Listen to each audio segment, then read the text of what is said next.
اعوذ باللہ من الشیطان الرجیم، بسم اللہ الرحمن الرحیم۔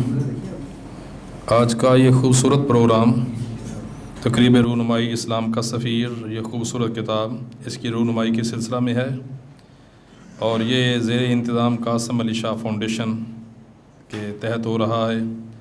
اس کتاب کو چھاپنے والے جناب گل فراز صاحب علم و عرفان پبلشرز انہوں نے چھاپا ہے، اور اس کتاب کے مصنف محمد متین خالد صاحب ہیں، جو ایک وقت میں کئی کتب کے مصنف مقرر بھی ہیں، محقق بھی ہیں، مدبر بھی اور مناظر بھی۔ تو پروگرام کا باقاعدہ آغاز ہوا چاہتا ہے۔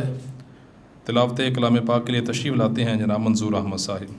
اعوذ باللہ من الشیطان الرجیم، بسم اللہ الرحمن الرحیم۔ قل هو اللہ احد اللہ الصمد لم یلد ولم یولد ولم یکن لہ کفوا احد، صدق اللہ العظیم۔ کی محمد سے وفا تو نے تو ہم تیرے ہیں، یہ جہاں چیز ہے کیا لوح و قلم تیرے ہیں۔ ما مدحت محمدم بمقالتی ولکن مدحت مقالتی بمحمدی۔ یہ حضور صلی اللہ علیہ وسلم کی بارگاہ میں گلائے عقیدت کو دو شعروں کی صورت میں پیش کیا گیا، جس کا مفہوم کچھ شیخ سعدی نے اس طرح کہا: بلغ العلا بکمالہ کشف الدجی بجمالہ حسنت جمیع خصالہ صلوا علیہ وآلہ۔ اب تشریف لاتے ہیں پروفیسر ڈاکٹر محمد شاہ کھگا صاحب ننکانہ صاحب سے اپنے خیالات کے اظہار کے لیے۔ نحمدہ ونصلی علی رسولہ الکریم، اما بعد فاعوذ باللہ من الشیطان الرجیم، بسم اللہ الرحمن الرحیم۔ می شود پردے چشمم پری کاہی گاہی، دیدام ہر دو جہاں را بے نگاہی گاہی۔ وادی عشق بسی دور دراز است ولی، جادہ صد سالہ بآہی گاہی۔ در طلب کوش و مدے دامن امید ز دست، دولتی ہست کہ یابی سر راہی گاہی۔ تمام معزز سامعین، صاحب صدر اور جتنے احباب، السلام علیکم ورحمۃ اللہ۔ یہ میں نے حضرت اقبال کے جو اشعار کا آغاز کیا ہے، یہ حضرت اقبال کے زبور عجم کے آغاز میں 3 شعر دیے ہوئے، ان پہ بھی تھوڑی سی بات کروں گا، لیکن اس سے پہلے تھوڑا سا عجز کے لیے حضرت مرزا عبد القادر بیدل کا جو وہ عجز کرتے ہیں، وہ کہتے ہیں: ز دشت بے خودی می آیم از وضح ادب دورم، جنونی گر کنم ای شہریان ہوش معذورم۔ کہ مجھ سے اگر کوئی خطا ہو جائے تو میں شہریان علم سے معذرت کرتا ہوں، چونکہ یہ شہریان جو لاہور ہے یہ علم والوں کا شہر ہے، کوئی خطا ہو جاتی ہے، کوئی جنون کر بیٹھوں تو یہ چونکہ آج جو ہمارے معزز محترم ہمارے دوست مکرم جناب محمد متین خالد صاحب کی کتاب اسلام کا سفیر، اس کے حوالے سے تو ظاہر ہے جو مرتب ہے اس نے ہی کچھ بیان کرنا ہے، ہم نے تو 2-4 کوئی فروغ گزاشت پیش کر کے جو ہے معذرت کرنی ہے۔ حضرت اقبال کے جو شعر میں نے پڑھے ہیں، حضرت اقبال فرماتے ہیں کہ بعض اوقات یہ زبور عجم میں، کیونکہ بال جبریل میں ایک جگہ پہ کہا بھی ہے کہ اگر تجھے خلوت میسر ہو تو زبور عجم پڑھو، ڈاکٹر صاحب موجود ہیں تو دیکھیں زبور عجم کی طرف ایک توجہ دلائی کہ کیوں پڑھیں جب خلوت میسر ہو، تو اس میں وہ آغاز میں ہی کہتے ہیں کہ می شود پردہ چشمم پری کاہی گاہی، بعض اوقات تو میری نظروں میں ایک تنکا بھی جو ہے نا، وہ اس کے بارے میں بھی میں کچھ بیان نہیں کر سکتا، وہ اوجھل ہو جاتا ہے، میری آنکھوں کے آگے کئی پردے آ جاتے ہیں۔ لیکن بعض اوقات دیدام ہر دو جہاں را بے نگاہی گاہی، اور کبھی کبھی تو میں ایک نظر سے دونوں جہان کو دیکھ لیتا ہوں۔ تو در طلب کوش و مدے دامن امید ز دست، دولتی ہست کہ یابی سر راہی گاہی۔ کوشش کرتے رہنے چاہیے، بعض اوقات پتہ ہی نہیں لگتا، راستے میں جاتے ہوئے کامیابی اور دولت مل جاتی ہے، اصل ڈیسٹینیشن اور منزل مل جاتی ہے۔ تو حضرت اقبال نے جو یہ محبت کا پیغام اور یہ اس طرح کی اپنے آغاز کیے. میں کہتا ہوں کہ حضرت محمد علی جناح قائد اعظم، جن کے بارے میں سوائے طلباء کو، بچوں کو نصابی سوالات کے علاوہ اس کے علاوہ کبھی توجہ ہی نہیں دلائی گئی. میں خود استاد ہوں، وہاں پہ یہ سوال یاد کر لیں، یہ کر لیں. وہ انہوں نے قیام پاکستان کے حوالے سے یہ کوشش کی، دو قومی نظریہ کے حوالے سے یہ کوشش کی. تو حضرت قائد اعظم محمد علی جناح علیہ رحمہ، چونکہ میں خود ایک صوفی گھرانے سے وابستہ ہوں، تو صوفیاء نے حضرت قائد اعظم محمد علی جناح کو بہت زیادہ محبت دی، بہت زیادہ پیار دیا، اور ان کو سیکنڈ کیا اور ان کے لیے تائیدی الفاظ کہے. خاص کر کے درگاہ گولڑا شریف جن سے وابستگی ہے، چشتی درگاہ ہے، حضرت قبلہ پیر مہر علی شاہ علیہ رحمہ کی ان کی سوانح حیات میں قائد اعظم محمد علی جناح کے ساتھ اپنے تمام مریدین متوسلین کو اعلان کر کے کہا کہ آپ حضرت محمد علی جناح کے ساتھ آپ رہیں. اور پھر حضرت قبلہ بابو جی صاحب ان کے صاحبزادے، پھر پیر جماعت علی شاہ، ایک ملت کا ایک صوفی اور ایک پیکر، وہ انہوں نے کہا کہ میرے اس وقت 10 لاکھ مرید ہیں، میں ان کو اپنا مرید نہیں مانوں گا جو قائد اعظم محمد علی جناح کے ساتھ تعاون نہ کرے. تو اتنی بڑی بات یہاں پہ ہمارے ہاں اکثر کہ جی بہت ساری بکس انگلش میں بھی لکھی گئیں، فارسی میں بھی، ایران میں بھی بڑی لکھی گئی ہیں. ایرانی بہت زیادہ اس کے ساتھ محبت کرتے ہیں محمد علی جناح، اور ایرانی تو یہ کہتے ہیں کہ حضور اکرم صلی اللہ علیہ وسلم کے حوالے سے جیسے اقبال اشک بار ہو جایا کرتے تھے، محمد علی جناح میں تو 2 وہ چاشنیاں ہیں، علی کی بھی ہے اور محمد کی بھی ہے، اور اس میں وہ چیز بہت زیادہ ہے. اور وہ اس قدر کئی بار ان کو روتے ہوئے سجدوں میں دیکھا گیا، کئی بار وہ بارگاہوں میں اللہ اور اللہ کے رسول کو پکارتے ہوئے نظر آئے. تو ہمارے ہاں میں بات کرنے لگا تھا کہ اقبال کو کہا گیا کہ وہ قائد اعظم محمد علی جناح کو کہ سیکولر ہیں، یہ مذہب سے ان کی دوری ہے. تو میں یہ صرف عرض کر کے اجازت چاہوں گا، کیونکہ زیادہ وقت میں نہیں حائل ہونا چاہتا. اصل تو باقی صاحبان ہیں، میں تو محبت کا جو ہے نا پیغام لے کے آیا ہوں. میرے صاحب ہیں محمد متین خالد صاحب، یہ خود عاشق رسول ہیں. ان کو ہم نے اپنے بچپن میں گلیوں میں، بازاروں میں، ہر جگہ پہ جب بھی کبھی ختم نبوت کے حوالے سے بات ہوئی، جب بھی کوئی پروگرام ہوا، جب بھی کوئی تحریک چلی سرزمین ننکانہ کے حوالے سے اور دیگر باقی جتنے بھی نوام وہاں پہ محترم نے اس میں پیش خدمت جو ہے نا وہ اپنی سر انجام دی. تو یہ آسان بات نہیں ہے، یہ بڑی بات ہوتی ہے. تو میں تہ دل سے ان کا جو ہے نا وہ ان کو مبارکباد اور تبریک پیش کرتا ہوں صمیم قلب سے. اور یہ خوبصورت کام کیا حضرت محمد علی جناح کے حوالے سے ہمارے گورنمنٹ سیکٹر میں اور یونیورسٹیز اور کالجز میں بھی پاکستان کو 75 سالہ پروگرام کے حوالے سے محمد علی جناح کو خراج تحسین پیش کر رہے ہیں اور مختلف جگہوں پہ، اور انہوں نے بروقت یہ کام کر کے مرتب کر کے اور خوبصورت ترتیب دے کے تو یہ خود بیان کریں گے.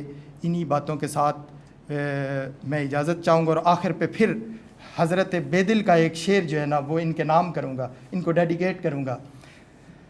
نہ بے نقش بستہ مشوشم، نہ بے حرف ساختہ سرخوشم، نفسی بے یاد تو می کشم، چے عبارت و چے معانیم. میں تو اپنی جان اور روح بھی ان کے نام کرتا ہوں. یہ عبارت اور معنی کیا ہے؟ تو یہ حضور اکرم صلی اللہ علیہ وسلم کی محبت کے حوالے سے انہوں نے جو خدمت پیش کی، اللہ تعالیٰ ان کو سلامت رکھے اور قبول فرمائے. وآخر دعوانا الحمد للہ رب العالمین. یہ تھے جناب پروفیسر ڈاکٹر محمد شاہ کھگا صاحب. اب ایسی شخصیت آپ کے سامنے آ رہی ہیں جن کے 1 لاکھ کے قریب فالور ہیں، ممبر ہیں، اور جو نوجوانوں کی سوچ کو چینج کر رہے ہیں اور نوجوانوں کے اندر ایک نیا میتھڈ وہ دے رہے ہیں. جو ایک فاؤنڈیشن قاسم علی شاہ اس کے وہ ہیڈ ہیں، اور بڑی خوبصورت شخصیت اور بڑا خوبصورت ان کا ورک پورے پنجاب نہیں پورے پاکستان کے اندر جن کی خدمات کو سراہا جاتا ہے. تو میں دعوت دیتا ہوں جناب قاسم علی شاہ صاحب کو کہ وہ تشریف لائیں اور اپنے خیالات کا اظہار فرمائیں. بسم اللہ الرحمن الرحیم. السلام علیکم ورحمۃ اللہ وبرکاتہ. آپ اندازہ لگائیے ہم کس زمانے میں جی رہے ہیں کہ ہمیں کسی کے سبسکرائب بتانے پڑتے ہیں کہ ان کے اتنے لاکھ سبسکرائب ہیں. بچے آج کل ملتے ہیں آ کے وہ اپنا تعارف کرواتے ہیں. پہلے ہوتا تھا جی میں فلانے دا پتر ہوں, وہ آج کل کہنا جی میں اینے میرے لاکھ سبسکرائب نے, میرے لائک اینے نے. اسی بھی ڈر جانے ہیں باجی نہ جان سانو. حضور والا ایسا ہے کہ دنیا میں 3 طرح کے انسان بڑے اہم ہوتے ہیں, اور یہ ریکارڈڈ ہسٹری کے مطالعے سے میں کہہ رہا ہوں, یعنی کسی کتاب کا جملہ نہیں ہے, میرا مشاہدہ ہے. ایک پوری دنیا میں لیڈرز کو دیکھ لیجئے. یہ لیڈرز پولیٹیکل صرف ہمارے ہاں کیونکہ لیڈرشپ کا مطلب پولیٹیکل ہے, یہ زیادتی ہے. لیڈر ہر شعبے میں چاہیے. آپ اندازہ لگیں خاندان کو لیڈر چاہیے, یعنی جیسے منہ متھا نہیں ہوتا, کچھ خاندانوں کا منہ متھا نہیں ہوتا. یہ بڑے بوڑھے وہ کہتے ہیں رشتہ نہ کوئی منہ متھے کوئی نہیں ہے. وہ جی ٹبر دا منہ متھا کیوں ہوتا ہے؟ کہتے ہیں جی یہ نا دل سربراہ کوئی نہیں ہے. امامت بڑی ضروری ہے. آپ سوسائٹی محلہ دیکھ لیجئے. میں گلفراز صاحب آج کل شفٹ ہو رہا ہوں ایک ٹاؤن سے دوسرے ٹاؤن میں, تو جس ٹاؤن میں جا رہا ہوں اس ٹاؤن سے مجھے لوگوں نے میرے نمبر ڈھونڈ کے مجھے کال کر کے ویلکم کرنا شروع کیا. اور سامنے والے گھر سے کال آئی, عوان صاحب نے کہا کہ جی اے ساڈا گھر تہاڈا گھر ہے تے تسی اتھے آ گئے ہو, ہوں تسی پریشان نہیں ہونا. اچھا, یہ محلے کے لیڈرز ہوتے ہیں, ٹاؤن کے لیڈرز ہوتے ہیں, ریجنل لیڈرز ہوتے ہیں, بزنس گروپس میں لیڈرز ہوتے ہیں, مارکیٹس میں لیڈرز ہوتے ہیں. سماج کو آج تک آگے لے کے جانے والا اگر کوئی ہے تو لیڈر ہے. جو مینیجرز نے کچھ نہیں کیا, لیڈر کی ہدایت پہ عمل کیا, صرف اس کی ڈائریکشن پہ عمل کیا. صرف یہ لیڈر کا ویژن ہوتا ہے. یہ ویژن اتنی طاقتور چیز ہوتی ہے کہ ایک لیڈر 27 سال جیل کاٹتا ہے, باہر نکلتا ہے, پہلا انٹرویو دیتا ہے. پہلا انٹرویو نیلسن منڈیلا سے لیا جا رہا ہے. پہلا کوشچن یہ ہے کہ آپ کیا سلوک کریں گے ان کے ساتھ جنہوں نے آپ کو یہ جیل میں ڈال دیا 27 سال. وہ کہتا ہے جی معافی. یہ مسئلہ ہی نہیں ہے. اور آج تھنک لائک منڈیلا میں جب میں یہ واقعہ پڑھتا ہوں میں کہتا ہوں کیا واقعہ ہے. قربان جائیے 1400 سال پہلے اہل مکہ کو, ابو سفیان کو, ہندا کو معاف کرنا کتنا مشکل تھا. آپ کا لاڈلا چچا جس کے ساتھ شب و روز گزرے ہوں, کیا لاڈ, کیا پیار, کیا انس, اس کے قاتل کو معاف کرنا کتنا مشکل ہوگا. اور پریکٹیکلی میرے نبی نے معاف کر کے دکھایا. آج بھی ماڈرن سائیکالوجی آف لیڈرشپ یہ مانتی ہے کہ دنیا کا ہر نبی, رسول, پیغمبر پیدائشی لیڈر ہوتا. اللہ 3 چیزوں پہ کوئی کمپرومائز نہیں کرتا. یہ دیکھیں رب کی سلیکشن پہ کوئی کمپرومائز نہیں 3 چیزوں پہ. ایک حسب نسب, کبھی چھوٹے خاندان سے بڑا انسان نہیں آیا, اعلیٰ ترین خاندان سے بہترین. دوسری چیز ذہانت, نبی اپنے وقت کا سب سے بڑا دماغ ہوتا ہے اور بڑے بڑے دماغوں کو چیلنج ہو جاتا ہے. اور تیسری چیز لیڈرشپ ہے. امامت کی صفت کے بغیر کوئی نبی نہیں آیا, کیونکہ امامت ہے ہی انفلوئنس, دل جیتنے کا کام ہے, فالوور بنانے کا کام ہے.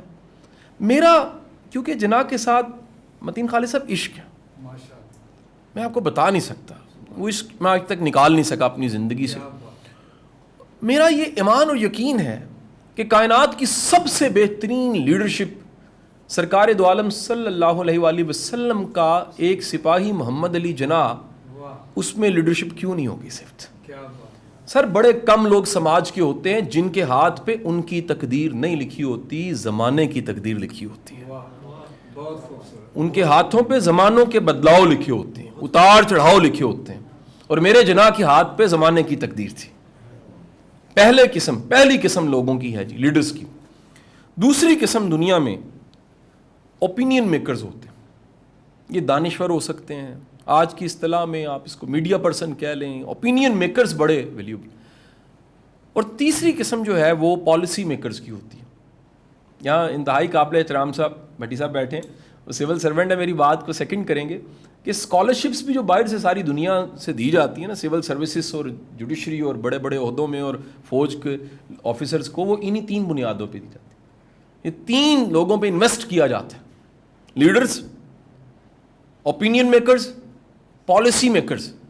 کیونکہ سوسائٹی نے, سماج نے, ملک نے ان 3 چیزوں کے ذریعے چلنا ہوتا ہے. آج لیڈر آرڈر دے دے کہ اردو لازم ہے, بھٹی صاحب کی میری تحریک اسی وقت ٹھنڈی پڑ جائے گی, ضرورت ہی نہیں پڑے گی, اس آرڈر کی وجہ سے اردو ہو جائے گی. آج اوپینین میکر ہر کوئی کنونس ہو جائے کہ قومیں ترقی اپنی زبان میں کرتی ہیں. اپنی زبان کے بغیر ترقی ممکن نہیں ہے. یہ ایک نیریٹو، ایک اوپینین ہو جائے، سارے مسئلے حل ہو جاتے ہیں. آج پالیسی میکر ایک پالیسی، ایک کگی مارنی ہے، سائن، ملک کا نصیب بدل جاتا ہے. وہ کسی نے بڑی شاندار بات کہی، شاید اس کو جوڑا جاتا ہے جنرل ضیاء صاحب کے ساتھ، کہ وہ کسی درویش سے ملاقات ہوئی تو انہوں نے کہا کہ دعا کیجیے. مسکرایا، اس نے کہا جنرل صاحب وقت دے جڑا بادشاہ ہوندا ہے وہ کول 1000 درویشاں دی طاقت ہوندی ہے. میرے کول کسی نے آ کے کہنا جی بچے نو شفا واسطے دعا کرو، میں دعا کرنی ہے قبول ہوئے نہ ہوئے، تسی انگلی کرنی ہے تو 10 ہسپتال بن جانے نے. لیڈر کی طاقت ہے. تو متین خالد صاحب، میں جب بھی متاثر ہوتا ہوں، میں ایک ادھا سا اوپینین میکر ہوں، انفلوئنسر ہوں، متاثر ہونے کے بعد مجھ سے رہا نہیں جاتا آپ سے ملاقات کے بغیر ہی پچھلے کئی دنوں سے اپنی کئی تقریروں میں آپ کا تذکرہ، آپ کی کتاب کا تذکرہ کر رہا ہوں. کل بھی صبح میں کلاس پڑھا رہا تھا، ہائر ایجوکیشن کمیشن کی کلاس تھی، اس میں کوئی 92 پرنسپلز تھے فیصل آباد ڈویژن کے کالجز کے، اور آپ کی کتاب کا میں نے حوالہ دیا، اس کتاب کا نام لیا، اور میں نے کہا جی آپ ماڈرن لیڈرشپ پڑھنا چاہتے ہیں تو کتابیں سائڈ پہ رکھے، جناح کی لائف کو پڑھیں. اس کتاب میں متین خالد صاحب اس پہ میں پورا دن بول سکتا ہوں، لیکن میں صرف یہ آخری 2-3 جملے بول کے، اتنے بڑے میرے استاد بیٹھے ہوں اور سب بڑے لوگ بیٹھے ہوں تو میں سر اس میں ایک ادنا سا بندہ کیا تقریر کرے گا. حضور والا، اس کتاب میں 3 چیزیں غیر معمولی ہیں. میری لائبریری میں کیونکہ جناب کم از کم 50 کے قریب کتابیں پڑھی ہیں تو یہ 51 ہوگی جی. تو میں ایک کمپیریٹیو انالیسس آپ کو بتا دیتا ہوں اس کتاب میں خاص کیا. میں نے ایسی محبت اور محبت سے اور منظم تحقیق اس سے پہلے نہیں دیکھی.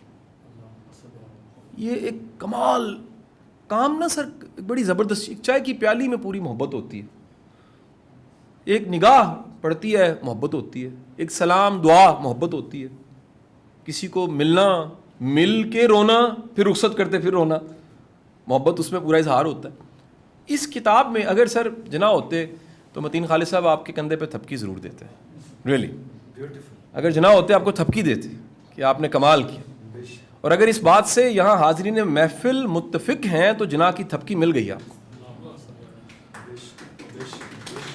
حضور والا، دوسری بات اس کتاب میں عموماً ہمارے ہاں انڈو پاک کے لوگوں کے ساتھ ایک المیہ ہے. وہ المیہ یہ ہے کہ ہم اپنے ہیرو کو دیوتا بناتے ہیں، زندہ بندے کو پوچھتے کوئی نہیں، چلا جاتا ہے تو اس کے ساتھ روحانیت ایسی جوڑیں گے، اس کو انسان نہیں رہنے دیں گے، دل کرے گا اس کی پوجا ہی شروع کروا دیں. تو اس پوری کتاب کو میں نے پڑھ کے دیکھا، جناح غیر معمولی انسان ہے، دنیا کے بڑے لیڈرز میں شمار ہوتا ہے، بابا قوم، دنیا سے پردہ فرماتے ہیں، کوئی بیٹا نہیں ہے، اور بیٹی آپ کو پتہ ہے ایک بڑی ایک قربانی تھی زندگی میں جو آپ نے دی. پوری قوم کے بیٹے آپ کے بیٹے، آج بھی آپ کے بیٹے موجود ہیں، بابا قوم جو ہو. تو اس میں مبالغہ نہیں مجھے ملا، اس میں تحقیق ملی، اس میں جناح کا غیر معمولی جو ہونا ہے وہ ملا، پالیسیز ملی، پولیٹیکل فیئرز، تقاریر ان کی، ویژن ان کا، پاکستان کے لیے خواب ان کا، لیکن ملاوٹ نہیں ملی. یہ دوسری چیز. اور تیسری بات جس کی وجہ سے میں اس کتاب کو چاہوں گا، یہ کتاب کہیں نصاب میں شامل کر دی جائے. وجہ یہ ہے، یہ کتاب جناح کا اتنا جامع تعارف ہے، اتنا مکمل تعارف ہے کہ اس کے بعد کسی اور کتاب کی ضرورت نہیں رہتی. میں جانتا ہوں وہ 50 کتابوں کے مصنفین مجھ سے لڑیں گے، لیکن میں جناح کے لیے لڑ رہا ہوں، متین خالد صاحب کے لیے نہیں لڑ رہا. میں لڑنے کو تیار ہوں. میری اس کتاب پہ رائے یہی ہے، یہ کتاب اس قابل ہے کہ اسے کہیں نہ کہیں نصاب کے رستے میں رکھا جائے اور لازم کیا جائے. آج کا المیہ یہ ہے، ہمارا بچہ 3 منٹ کی شارٹ مووی کے ہیرو سے واقف ہے، 3 گھنٹے کی شارٹ مووی کے ہیرو سے واقف ہے، دنیا جہان کے ماڈرن ناموں سے واقف ہے، دنیا کے بڑے بڑے پریزیڈنٹ سے واقف ہے، جناح سے واقف نہیں. اور جناح سے واقفیت کے بعد آپ کی عظمت کا معیار بدل جاتا ہے. میں دعوے کے ساتھ یہ بات کہتا ہوں، جناح آئی مائی می سے نکل کے ہمیں وہی بنا دیتا ہے. اور جب بھی قوم آئی مائی می سے نکل کے وہی بنتی ہے، وہ دنیا کی طاقتور قوموں کی آنکھوں میں آنکھیں ڈال کے فیصلے کیا کرتی ہے. اور میرا ایمان اور یقین ہے، یہ کتاب جس عشق اور محبت سے لکھی گئی ہے، جناح کی محبت کو جگانے والی. میں بڑی صاحب ایک دفعہ مسقط میں تھا, سلطان قابوس ابھی انتقال نہیں کیا تھا, تو اسٹیٹ نے مجھے کسی اسپیچ کے لیے بھیجا تھا. جب میں اترا تو انہوں نے, میرے ہوسٹ نے مجھے کہا کہ پورے مسقط میں, عمان میں سلطان کے بارے میں دھیان سے بات کیجیے. میں نے کہا کیوں؟ آپ تھوڑی سی کمزور بات کریں گے اریسٹ ہو جائیں گے, اریسٹ ہو جائیں گے. سلطان کی پکچر نوٹ پہ آپ ایسے کر کے کسی کو دیں گے, پھینکیں گے, وہ آپ کو تھانے لے جائے گا. یہ زندہ سلطان کی رسپیکٹ ہے, آپ کے جناح کی رسپیکٹ کیوں نہیں ہے؟ کیا ہمیں قوانین میں ایسی ترمیم نہیں کرنی چاہیے کہ کمزور الفاظ بولنے والا, بابا قوم کے خلاف کمزور الفاظ بولنے والا اس ملک میں رہنے کا حق اسے نہیں ہے؟ گھر میں ابا کی عزت نہ کرنے والا ہو تو پتر آگ ہوتا ہے. وہ پاکستانی کیسا ہو جس کے پاس جناح کی محبت نہ ہو؟ تو اسے کیوں نہ نصاب کے رستے میں ایک چراغ متین خالد صاحب کا, اسلام کا سفیر, جلا کے رکھ دیا جائے کہ جو بھی کوئی ڈگری لے, وہ انٹرمیڈیٹ کی ہو, گریجویشن کی ہو, اس میں سے کوئی اسائنمنٹ مل جائے. یا چلے کم از کم بھٹی صاحب ہم اتنا تو کر دیں کہ ایک مضمون ہی نصاب میں شامل کروا دیں جس پہ کہیں لکھا ہو متین خالد عاشق رسول. وہ مضمون ان کی زندگی اور ان کے جانے کے بعد بھی کہیں نہ کہیں ان کی قبر کا چراغاں کرتا رہے گا. پاکستان زندہ باد, جناح پائندہ باد. بہت شکریہ. جناب قاسم علی شاہ صاحب کے اداریہ پڑھا کرتا تھا, واقفیت نہ تھی. آج جب ان کو مائک پر دیکھا تو ایسے لگا جیسے ایک بہت بڑا علم کا سمندر ہمارے سامنے آ گیا, اور ان کی گفتگو بلا تمہید, بلا مبالغہ, ایسے الفاظ ہیں کہ وہ دلوں پر اثر کرتے ہیں, دلوں پر تیر برس رہے ہیں. اور چھوٹی سی گفتگو کے اندر انہوں نے محمد متین خالد صاحب کو ہمارے سامنے بیان کر دیا کہ محمد متین خالد کیا ہیں. تشریف لاتے ہیں جناب, ایک بڑی ہی تصوف پر گفتگو فرمانے والے, بڑے گہرے عمیق مطالعے کے مالک اور بڑی خوبصورت کتب کے مالک. ان کی کتب کو جب پڑھتے ہیں, میرے پاس لائبریری میں ہیں, جب ان کی کتب پڑھتے ہیں تو آدمی کا دل چاہتا ہے پوری کتاب ختم, کتاب ختم ہوتی پتہ نہیں چلتا کہ کتاب ختم ہو گئی, اور وہ کتاب مکمل کیے بغیر آدمی رہ نہیں سکتا. جناب تشریف لاتے ہیں ڈاکٹر محمد عبداللہ سلمان صاحب ڈار.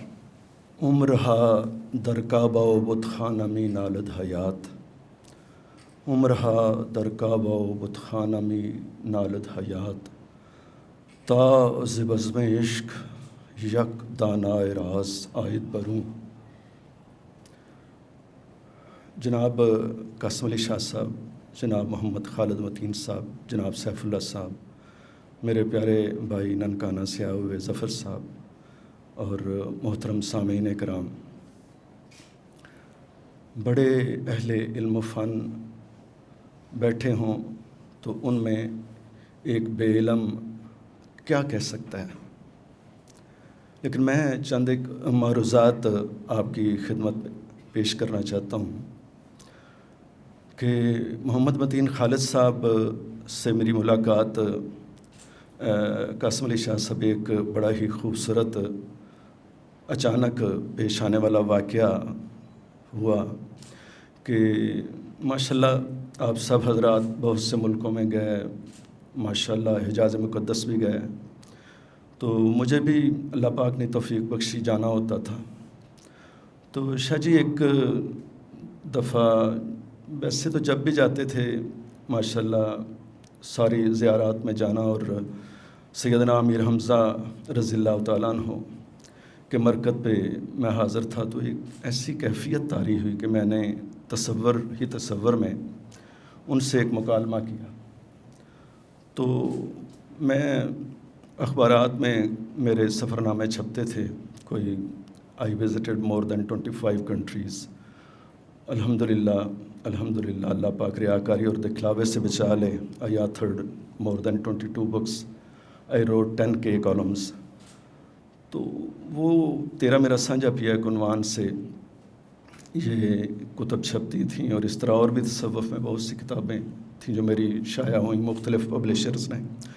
وہ کتاب جس میں میرا یہ کالم تھا وہ کسی طرح سے جناب محمد متین خالد صاحب کے ہاں آئی، تو اس میں وہ جو ایک خیالی گفتگو تھی حضرت سیدنا امیر حمزہ رضی اللہ تعالیٰ عنہ کے ساتھ، اس کا مرکزی خیال یہ تھا کہ ایسی شاندار شخصیت، 2 سال صرف اللہ کے سچے رسول سے عمر کا فرق، کیسی مظلوم شہادت ہے.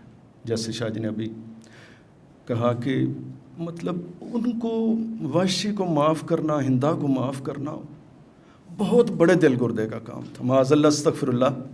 میں اکثر سوچتا ہوں کوئی بھی دنیا کا بڑے سے بڑا لیڈر بھی ہوتا تو یہ مثال قائم نہیں کر سکتا تھا. وہ تو اللہ کے چنے ہوئے اللہ کے سچے رسول تھے.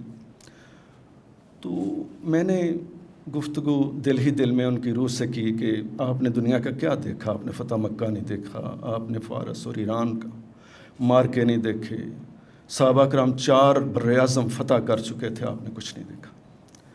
اب وہ کالم جب جناب محمد متین خالد صاحب نے پڑھا تو اس میں آخر میں ان سے معافی مانگتا ہوں سیدنا حضرت حمزہ رضی اللہ تعالیٰ عنہ سے، اور کہتا ہوں کہ کسی بھی مسلک نے، مسلمانوں کے کسی بھی مسلک نے کبھی بھی آپ کے لیے کوئی نہ ہی کانفرنس، کوئی اجلاس، نہ ہی کوئی ایسی تقریب منعقد کی، نہ ہی آپ کے نام پہ کوئی گزٹیڈ ہالیڈے ہوتی ہے، اور نہ ہی آپ کے نام پہ کوئی سیمینار ہوتا ہے.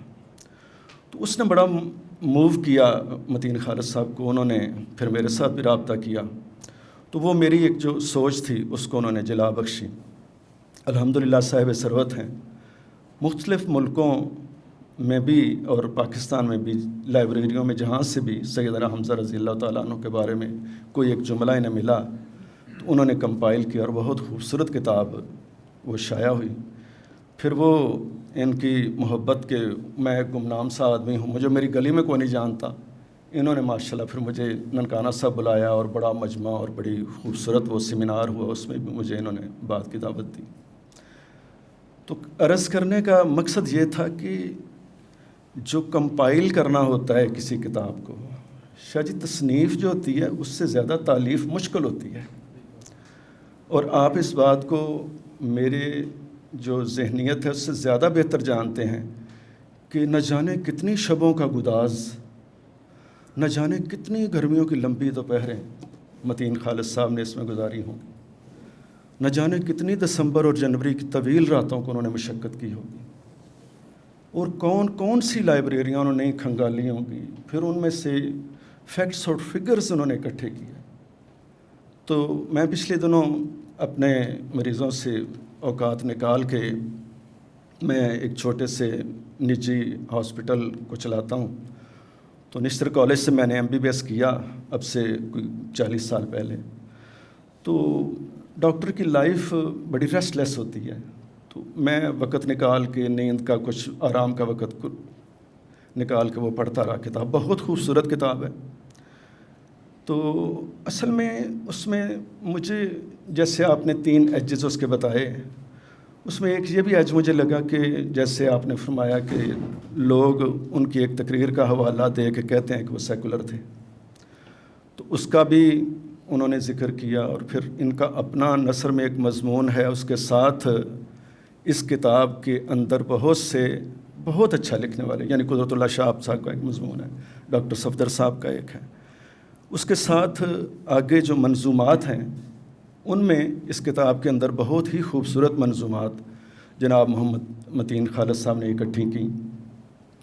ان میں شورش کاشمیری کی خوبصورت منظومات ہیں، اور ان میں ابو الاسر حفیظ جالندری صاحب کی منظومات، جناب ڈاکٹر علامہ اقبال رحمۃ اللہ علیہ کی منظومات ہیں. تو واقعی وہ پڑھنے سے تعلق رکھتی ہیں. اور اس سے آگے 2 منظومات مجھے اس لیے بھی اچھی لگیں کہ وہ میرے گرائیں ہیں جنہوں نے یہ منظومات لکھیں. میں تحصیل وزیر آباد کے ایک چھوٹے سے قصبہ علی پور چٹھا سے تعلق رکھتا ہوں جو دریائے چناب کے کنارے پر ہے. تو وزیر آباد میں، کرم آباد میں ان کا مرکز ہے، اس کے قریب ہی یہ جگہ ہے. تو وہ اس طرح سے میرے گرائی ہیں. حفیظ طائب صاحب میرے ماموں ہیں، تو احمد نگر ہمارا قصبہ علی پور چٹھا کے ساتھ ہی. تو ان کا جب دیکھا تو وہ بھی بڑی خوبصورت منظومات ہیں ان کی. حفیظ طائب آپ جانتے ہیں کہ نعت کی تاریخ لکھی جائے اور ان کا نام نہ ہو تو وہ تاریخ نامکمل ہوگی. اور احمد نگر قصبہ جو ہے اس میں ظاہر ہے میرے ماموں میرے ننیال ہیں جی، تو چھوٹا سا قصبہ احمد نگر، اس کے بارے میں ان کی ایک نعت کا مطلب ہی ہے کہ خوش ہوں کہ میری خاک ہی احمد نگر کی ہے، خوش ہوں کہ میری خاک ہی احمد نگر کی ہے، مجھ پر نظر ازل سے شہ بحر و بر کی ہے.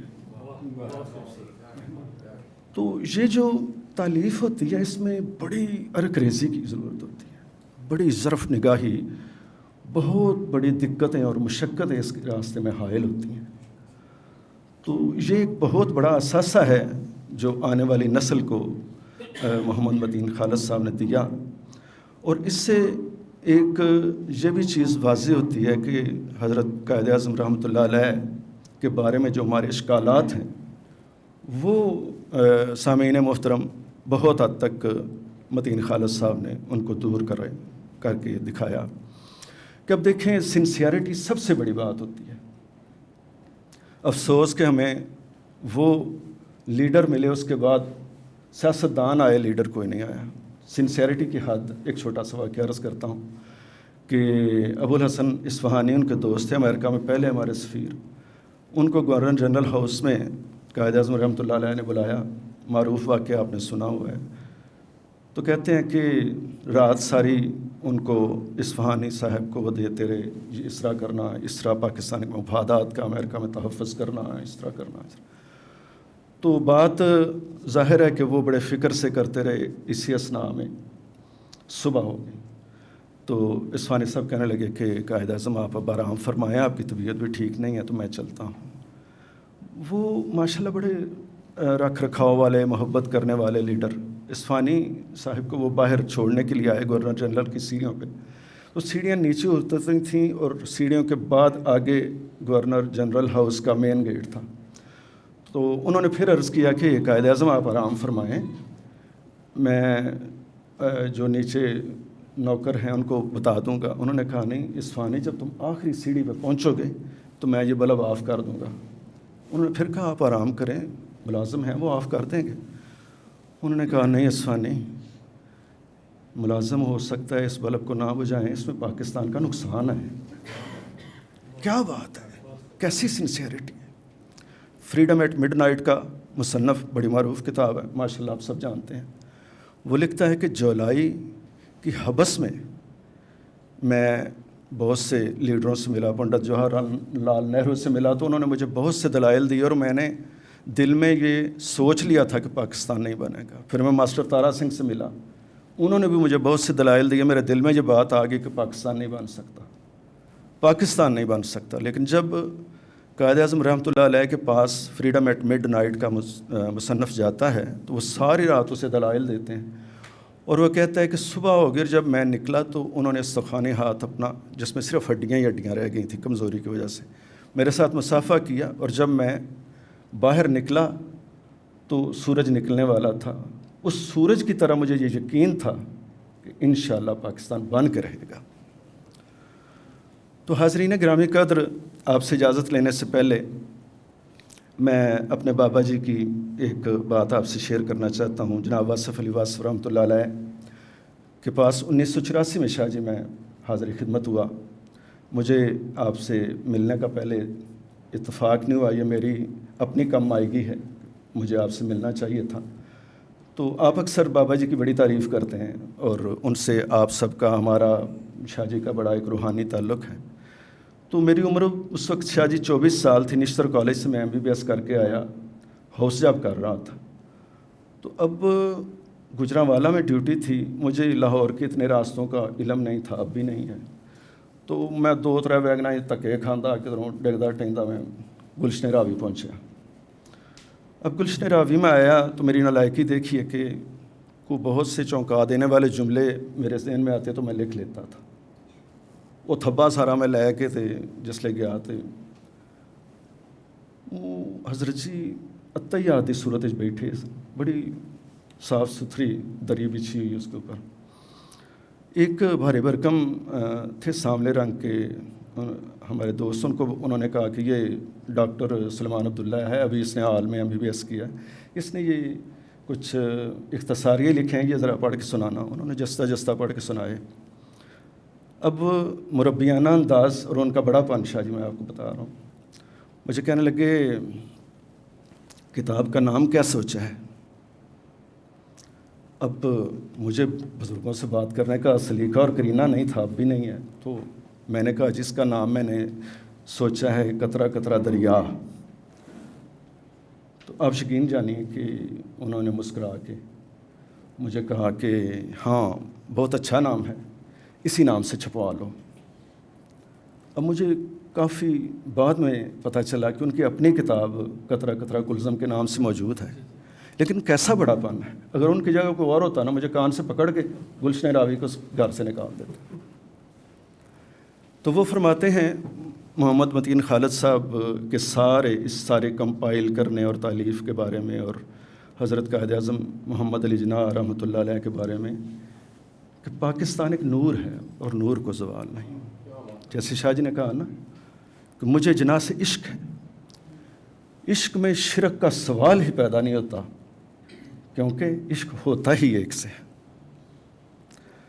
تو بڑی خوبصورت باتیں وہ میرے ساتھ کرتے رہے، بعد میں بھی میں ان کی خدمت میں حاضر ہوتا رہا۔ اب بھی صاحبزادہ کاشف صاحب سے ملنا ہوتا ہے، میر جہانگیر صاحب آپ کے دوست ہمارے بھی، تو سیمینار پہ جاتے ہیں، بڑی محبت سے وہ ملتے ہیں۔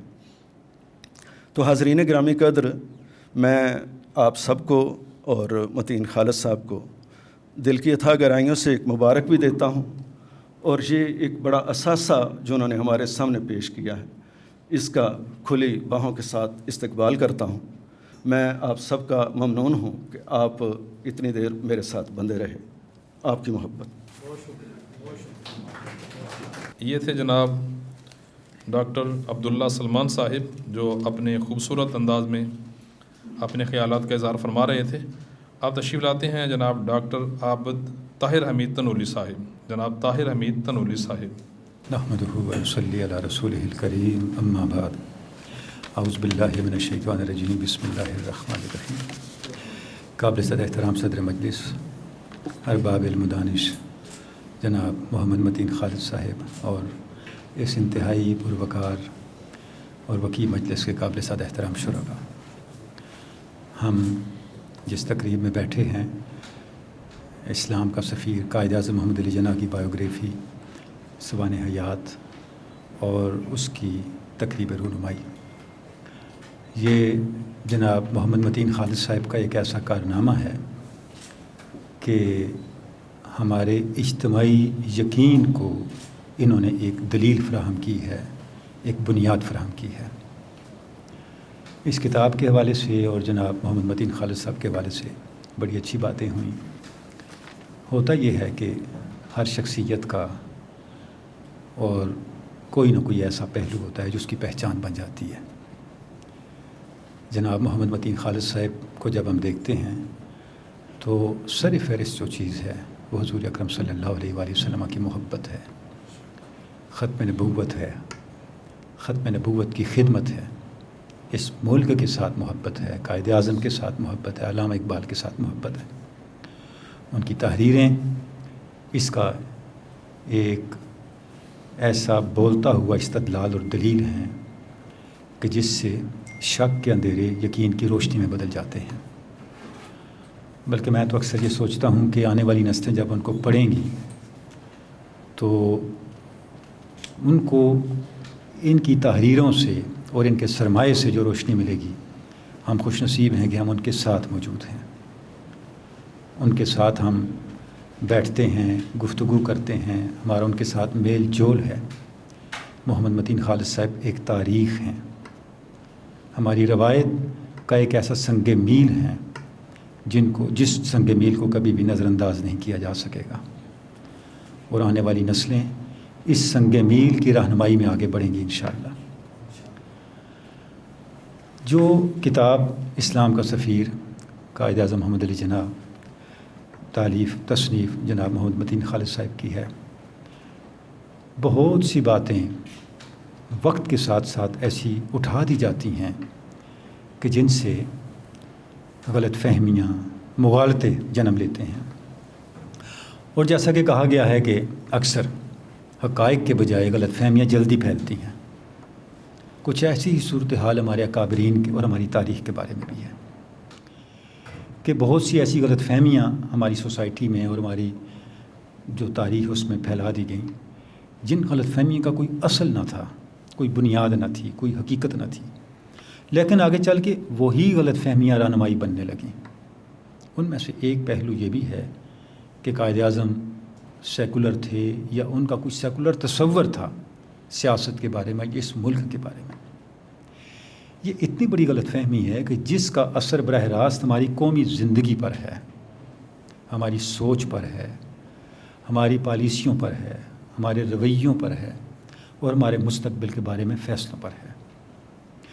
اس غلط فہمی کا ازالہ اور اس غلط فہمی کا خاتمہ جو ہے، اگر چند بنیادی دلائل سے ہو سکتا ہے تو ان میں سے ایک دلیل جناب محمد متین خالد صاحب کی یہ کتاب ہے۔ اب دیکھیں کہ بلکہ جب میں ان کی کتاب میں نے پڑھی، بہت پہلے جناب متین خالد صاحب نے مجھے یہ کتاب عنایت کی، تو میں نے اس کا عنوان دیکھ کے میں نے سوچا کہ محمد متین خالد صاحب نے تو ہلکا ہاتھ رکھا ہے، جو قائد اعظم کو ٹائٹل دشمنوں نے دیا وہ اس سے بھی سخت تھا۔ میں صرف ایک ریفرنس یہاں دینا چاہوں گا، آپ کی خدمت میں عرض کروں گا کہ 1940 میں برطانیہ سے ایک 10 رکنی وفد آیا تھا سب کانٹیننٹ کے حالات کا جائزہ لینے کے لیے۔ جب وہ واپس گیا تو ان میں سے ایک ممبر تھا مسٹر سورنسن، اس نے کتاب لکھی مائی امپریشن آف انڈیا۔ اس کا ایک جملہ میں آپ کے سامنے پڑھنا چاہوں گا۔ اس نے یہ لکھا کہ میں ہندوستان کے رہنماؤں سے ملا ہوں اور جناح سے بھی ملا ہوں۔ جناح کون ہے؟ وہ کہتا ہے کہ Mr Jinnah is the sword of Islam resting in a secular scabbard۔ جناح تو اسلام کی تلوار ہیں جو سیکولر نیام میں چھپی ہوئی ہے۔ یعنی انہوں نے تو قائد اعظم کو دشمنوں نے سیف اللہ کہا، سیف الاسلام کہا۔ ریفرنس دیا آپ نے، بالکل ریفرنس دیا ہوا ہے۔ تو مطلب یہ ہے کہ قائد اعظم کا تو اصل منصب یہ تھا اور وہ مخالفین پہچانتے تھے۔ اچھا، یہ بھی ہماری تاریخ کا ایک عجیب معاملہ ہے کہ ہمیں ہماری حقیقتوں سے ہمارے غیروں نے آشنا کیا ہے۔ جب علامہ اقبال نے خطبہ الآباد پڑھا تو اس کو سب سے پہلے الگ ریاست کی تقسیم کا ایجنڈا ہندوؤں نے قرار دیا، مسلمانوں نے نہیں قرار دیا۔ یعنی علامہ اقبال خطبہ الآباد دے رہے تھے اور خطبہ الآباد پہلے سے پرنٹڈ موجود تھا، تقسیم کر دیا گیا، لوگوں نے دے کر رکھ دیا، کسی نے پڑھا بھی نہیں۔ اور جب علامہ خطبہ الآباد دے کے چلے گئے تو مسلم اخبارات نے یہ لکھا کہ مسلم لیگ کا اینول سیشن تھا اور ہم نے علامہ صاحب کو بلایا تھا کہ یہاں کوئی ہمیں سیاسی رہنمائی دیں گے۔ وہ تو سیاسی نظم پڑھ کے چلے گئے، سیاسی شاعری کر کے چلے گئے۔ اور جو ہندو اخبارات تھے وہ یہ لکھ رہے تھے کہ اقبال نے کیا فتنہ چھیڑ دیا ہے، یہ ہندوستان کو تقسیم کرنا چاہتا ہے۔ گول میز کانفرنس ہو رہی تھی، وہاں پہ یہ ڈسکشن شروع ہو گئی کہ مسلمان جو ہیں ہندوستان کے، ان کے قائدین ہمارے ساتھ معاملات طے کرنے کے لیے آئے ہوئے ہیں اور ایک لیڈر کو وہاں ہندوستان تقسیم کرنے پہ چھوڑ دیا، معاملات کیسے طے ہوں گے؟ یعنی ہمیں سمجھ نہیں آئی۔ قرارداد پاکستان جب آئی، قرارداد لاہور اس کا نام تھا، اس کو قرارداد پاکستان ہندوؤں نے کہا۔ یعنی ہماری اصل حقیقتیں ہمیں ہمارے مخالفین ہی بتاتے رہے۔ یہی صورتحال قائد اعظم کے منصب کی بھی کہ ان کا کردار کیا تھا اور وہ کر کیا رہے تھے۔ ہمارے مخالفین ہم سے پہلے سے آگاہ تھے۔ اور یہ جو المیہ شروع ہوا کہ قائد اعظم سیکولر تھے یا وہ سیکولر پاکستان چاہتے تھے یا سیکولر نظام چاہتے تھے، یہ جیسا کہ اس کی بہت سی تفصیل آپ کو اس کتاب میں بھی ملتی ہے، یہ ایک سوچی سمجھی سازش تھی جس کے تحت اس پروپیگنڈے کو عام کیا گیا۔ اور سب سے پہلے جسٹس منیر کی جو کتاب ہے فرام جناح ٹو ضیاء، اس میں اس بات کو چھیڑا گیا۔ اور اس کو اگر آپ اس کتاب کو دیکھیں فرام جناح ٹو ضیاء کو، تو اس کے اندر جسٹس منیر نے، اور آپ جانتے ہیں جسٹس منیر کا تعصب کا کیا عالم تھا، آپ صرف منیر رپورٹ پڑھ لیں 50s کا جو المیہ گزرا اس ملک کے اوپر، تو آپ کو اندازہ ہوگا کہ جسٹس منیر کی سوچ کیا تھی پاکستان کی آئیڈیالوجی کے حوالے سے، پاکستان کی نظریاتی اساس کے حوالے سے اور دین کے حوالے سے۔ تو اس نے سب سے پہلے یہ کام کیا، اور اس نے کیا یہ کہ ایک رائٹر کا ڈون کیمبل نمائندہ تھا جس نے قائد اعظم کا انٹرویو کیا تھا، اس انٹرویو کو جسٹس منیر نے اپنی اس کتاب میں فرام جناح ٹو ضیاء میں بیان کیا، اور انتہائی پرلے درجے کی بدترین علمی بددیانتی کرتے ہوئے اس نے اس انٹرویو کے متن کو بدل دیا اور اس میں ایسی چیزیں داخل کر دیں جو اس انٹرویو کا حصہ ہی نہ تھیں. چونکہ یہ متعلق ہے آج کی نشست سے، تو میں اس موقع سے فائدہ اٹھاتے ہوئے وہ جملہ آپ کے سامنے پڑھنا چاہوں گا. اب جسٹس منیر نے لکھا کہ جب کیمبل نے پوچھا قائد اعظم سے کہ جو آپ ملک بنا رہے ہیں 46 میں، اس ملک کا نظام کیا ہوگا، آپ اس ملک کو چلائیں گے کیسے، اس کا سسٹم کیا ہوگا، تو جناح نے جواب کیا دیا، the new state would be a modern democratic state with sovereignty resting in the people and the members of the new nation having equal rights of citizenship regardless of religion, caste and creed. جو ملک ہم بنا رہے ہیں یہ modern democratic state ہوگی جس کے اندر sovereignty لوگوں کے پاس ہوگی. اب یہ جو جملہ تھا یہ قائد اعظم نے کبھی بھی نہیں فرمایا. ہوا یہ کہ کیمبل نے انٹرویو کرنے سے پہلے سوال نامہ قائد اعظم کے سیکرٹری کو بھجوا دیا تھا کہ یہ کوشچن میں نے پوچھنے ہیں، اور قائد اعظم کے پاس پورا وقت موجود تھا، ہفتہ، 1.5 ہفتہ، 2 ہفتے، جتنا بھی وقت تھا. انہوں نے ان سوالات کے جوابات نہ صرف تیار کیے بلکہ لکھ بھی لیے، اور لکیلی وہ ڈاکومنٹ موجود ہے ہمارے تاریخ کے اندر، نیشنل آرکائیوز کا حصہ ہے وہ ڈاکومنٹ، اور قائد اعظم پیپرز میں بھی وہ جو ہے وہ چھپا ہوا ہے. اب اس کے اوپر جب تحقیق کرنے والوں نے تحقیق کی تو انہوں نے دیکھا کہ یہ سٹائل قائد اعظم کا نہیں ہے. قائد اعظم ایسی بات نہیں کہہ سکتے. جب اصل متن کو نکالا گیا کہ قائد اعظم نے کہا کیا تھا، اب دیکھیں قائد اعظم نے فرمایا the new state would be a modern democratic state. No but the government of Pakistan can only be a popular representative and democratic form of government. Its parliament and cabinet responsible to the parliament will both be finally responsible to the electorate and the people in general without any distinction of caste, creed or sect, which will be the final deciding factor with regard to the policy and program of the government that may be adopted from time to time. یہ قائد اعظم نے فرمایا. یعنی انہوں نے کیا فرمایا کہ یہ ایک ماڈرن ڈیموکریٹک کا نہیں لفظ استعمال کیا، انہوں نے کہا یہ ایک جمہوری ملک ہوگا جس کے فیصلے مشاورت سے کیے جائیں گے. اور اگر آپ اس پورے قائد اعظم کے فریز کو دیکھیں تو آپ دیکھیں گے کہ یہ جو قرآن مجید کی سورہ الشورى کی آیہ مبارکہ ہے وہ امرہم شورى بینہم، اس کی معنویت کو لیے ہوئے ہے. اور قائد اعظم کے کتنے بیانات موجود ہیں، اور اس میں سیکولر کا لفظ نہیں ہے. کتنے بیانات موجود ہیں قائد اعظم کے جس میں آپ نے یہ فرمایا کہ مغربی جمہوریت ناکام ہو چکی ہے، یہ پرپز سرو نہیں کر سکتی، ہمیں اسلامی جمہوریت کی طرف لوٹنا ہوگا. اور آپ دیکھیں کہ یہاں پر قائد اعظم نے اپنی اتھارٹی بھی استعمال نہیں کی، پارلیمنٹ پہ چھوڑا. یعنی جس طرح ایک واقعی قومی رہنما ہوتا ہے وہ اس انداز کے ساتھ جو کوسچن تھا اس کو ایڈریس کیا قائد اعظم نے. اور پوری زندگی قائد اعظم نے کبھی یہ لفظ استعمال نہیں کیا کہ ہم کوئی سیکولر سوسائٹی بنانے جا رہے ہیں، سیکولر ملک بنانے جا رہے ہیں، سیکولر نظام اختیار کرنے جا رہے ہیں. یعنی آپ دیکھیں وہ کتنے کیلکولیٹڈ تھے، وہ کتنے محتاط تھے اپنی بات کے اندر، اپنی گفتگو کے اندر. انہوں نے ایسا لفظ بھی استعمال نہیں کیا جنہیں بعد میں ٹریس کر کے ان کے خلاف یا ان کی پالیسی کے خلاف، ان کی سوچ کے خلاف، ان کی آئیڈیالوجی کے خلاف استعمال کیا جا سکے یا اس کو کوئی بنیاد بنایا جا سکے. تو یہ جو پراپگنڈا ہوا کہ خدا نخواستہ قائد اعظم سیکولر تھے یا سیکولر سوچ کے مالک تھے یا سیکولر نظام دینا چاہتے تھے، آپ دیکھیں کہ یہ ایک خاص ایجنڈے کے تحت، ایک خاص مقصد کے تحت اس پروپگنڈے کو لانچ کیا گیا. اچھا، اس کے بعد جتنے مباحث آئے، اگر آپ اس کا ریکارڈ دیکھیں کہ قائد اعظم سیکولر لیڈر تھے، سارے مباحث، ساری تحریریں آپ کو جسٹس منیر کی کتاب کے بعد ملیں گی، اس سے پہلے نہیں ملیں گے.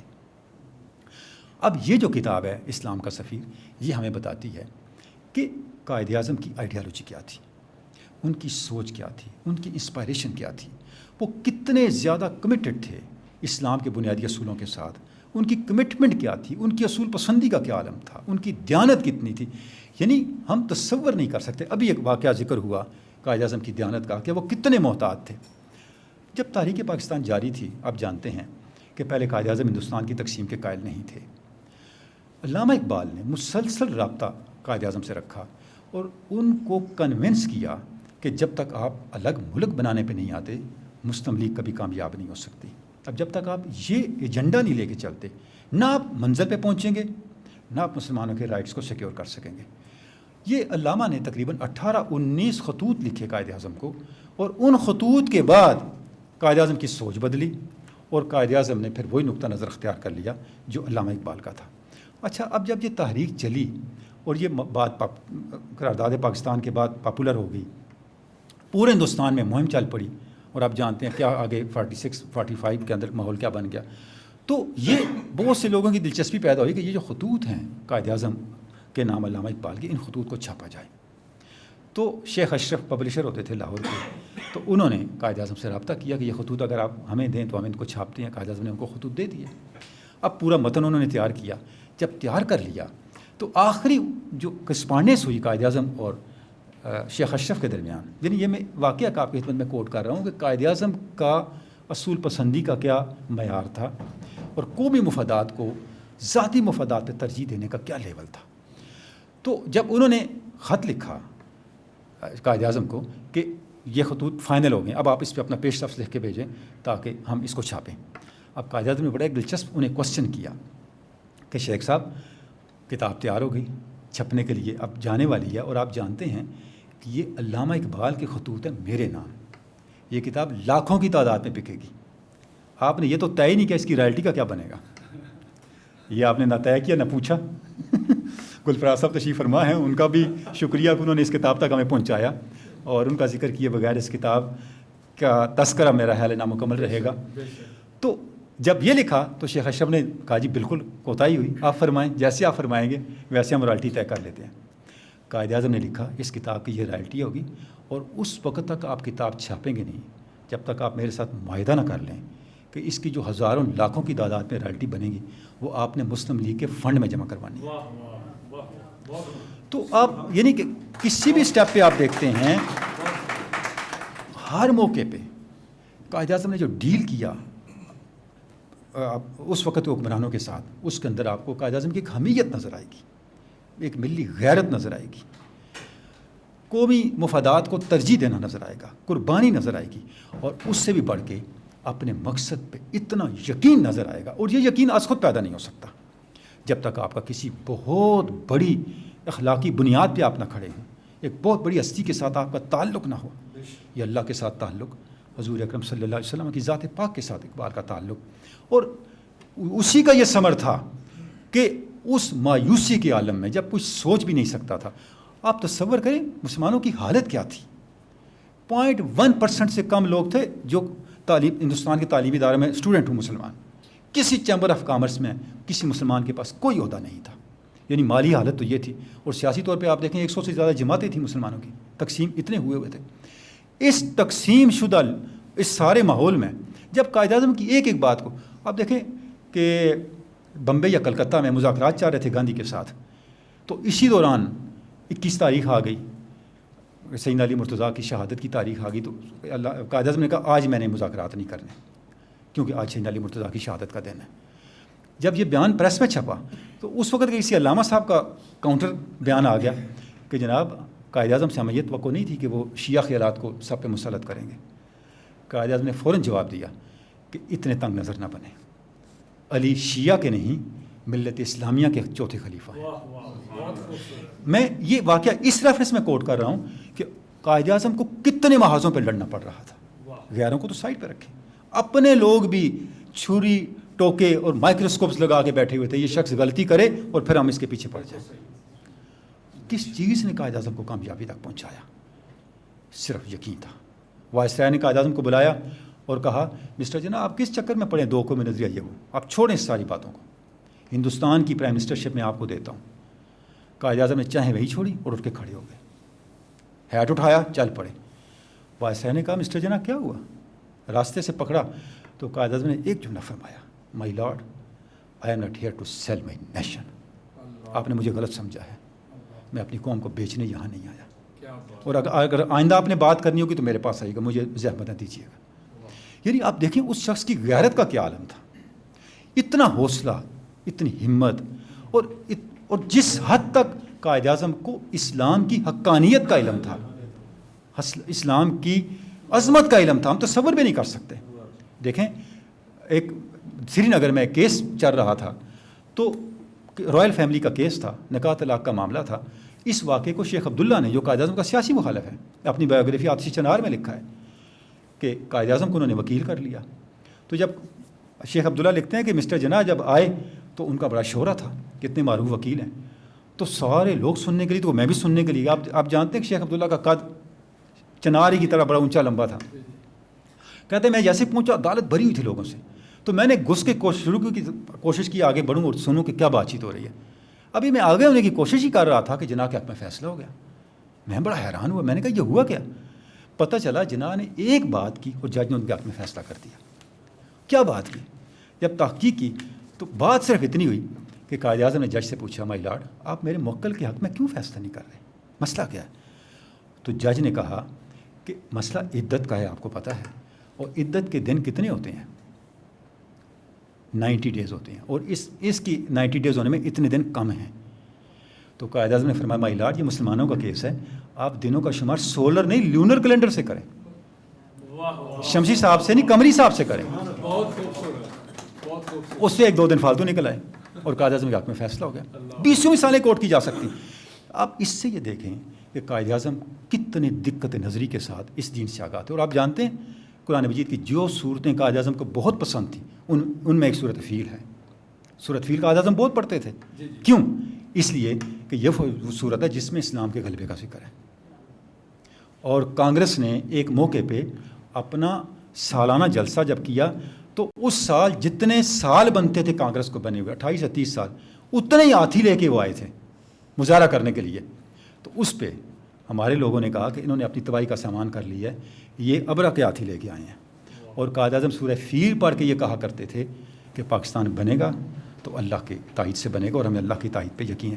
تو یہ سب کچھ اور اس طرح کی چیزیں ہمیں یقین افروز اپنے ایمان کو، اپنے کردار کو اجلا کرنے کے لیے اور اپنی اساس کو مستحکم کرنے کے لیے اس کتاب میں ملتی ہیں.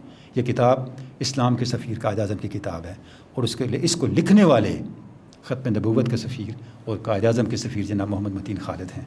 ہم انہیں مبارکباد پیش کرتے ہیں اس کاغذ پر، اور جناب گلفراز صاحب کا بھی شکریہ ادا کرتے ہیں کہ ان کی کوششوں اور محنتوں سے اتنے اچھے اور اتنی خوبصورتی اور اتنے سوری حسن کے ساتھ یہ کتاب ہمارے ہاتھوں تک پہنچی ہے. بہت بہت شکریہ.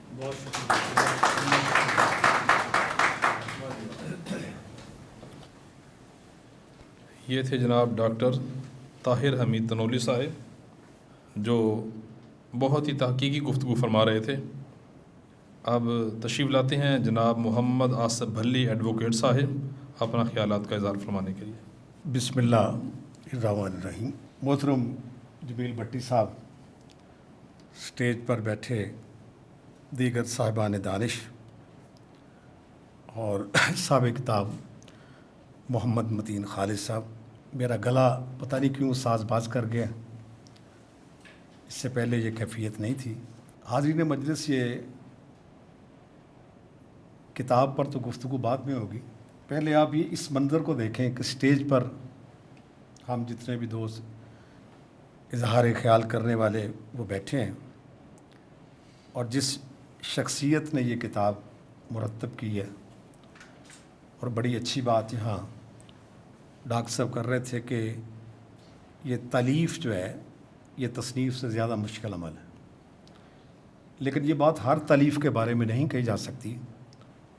یہ خال ایسی کتابیں ہیں کہ جن کی تالیف تصنیف پر بازی لے جاتی، کہ اس کے مؤلف کہہ لیں، اس کے مرتب کہہ لیں جناب محمد متین خالد صاحب، ان کا عجز دیکھیں، ان کی انکساری دیکھیں کہ وہ سٹیج پر نہیں ہمارے سامنے بیٹھے ہیں. یہ ایک غیر معمولی بات ہے، یہ طرز عمل غیر معمولی ہے. اور مجھے تو یہاں بہادری یا جنگ کی بات یاد آ رہی ہے کہ کچھ لوگ بنیاد کے پتھر ہوتے ہیں جو خود تو نظر نہیں آتے، لیکن ان کے اوپر خوشنما عمارتیں جو بنی ہوتی ہیں، تعمیر ہوتی ہیں، وہ سب دیکھتے ہیں. اور کچھ لوگ درخت کے جڑ کی طرح ہوتے ہیں جو خود زمین میں پیوست ہوتے ہیں، ان کے اوپر ایک سایہ دار اور ایک ثمردار درخت ہوتے ہیں. لوگ پھل اور پھول تو دیکھتے ہیں لیکن ان جڑوں کو نہیں دیکھتے جس پر وہ درخت کھڑا ہے. اور میں یہ سمجھتا ہوں کہ بہادری جنگ کی یہ بات متین خالد صاحب کے حسب حال بھی ہے اور ان پر پوری طرح صادق بھی آتی ہے. ان کی کتاب اسلام کا سفیر، یہ تنولی صاحب نے جو پوری تقریر کے بعد آخر میں بات کی، اسی سے میں اپنا آغاز کرنا چاہتا ہوں کہ اسلام کا سفیر ختم نبوت کے سفیر نے لکھی، اور اسلام کا سفیر ختم نبوت کے سفیر ہی کو لکھنی چاہیے تھی.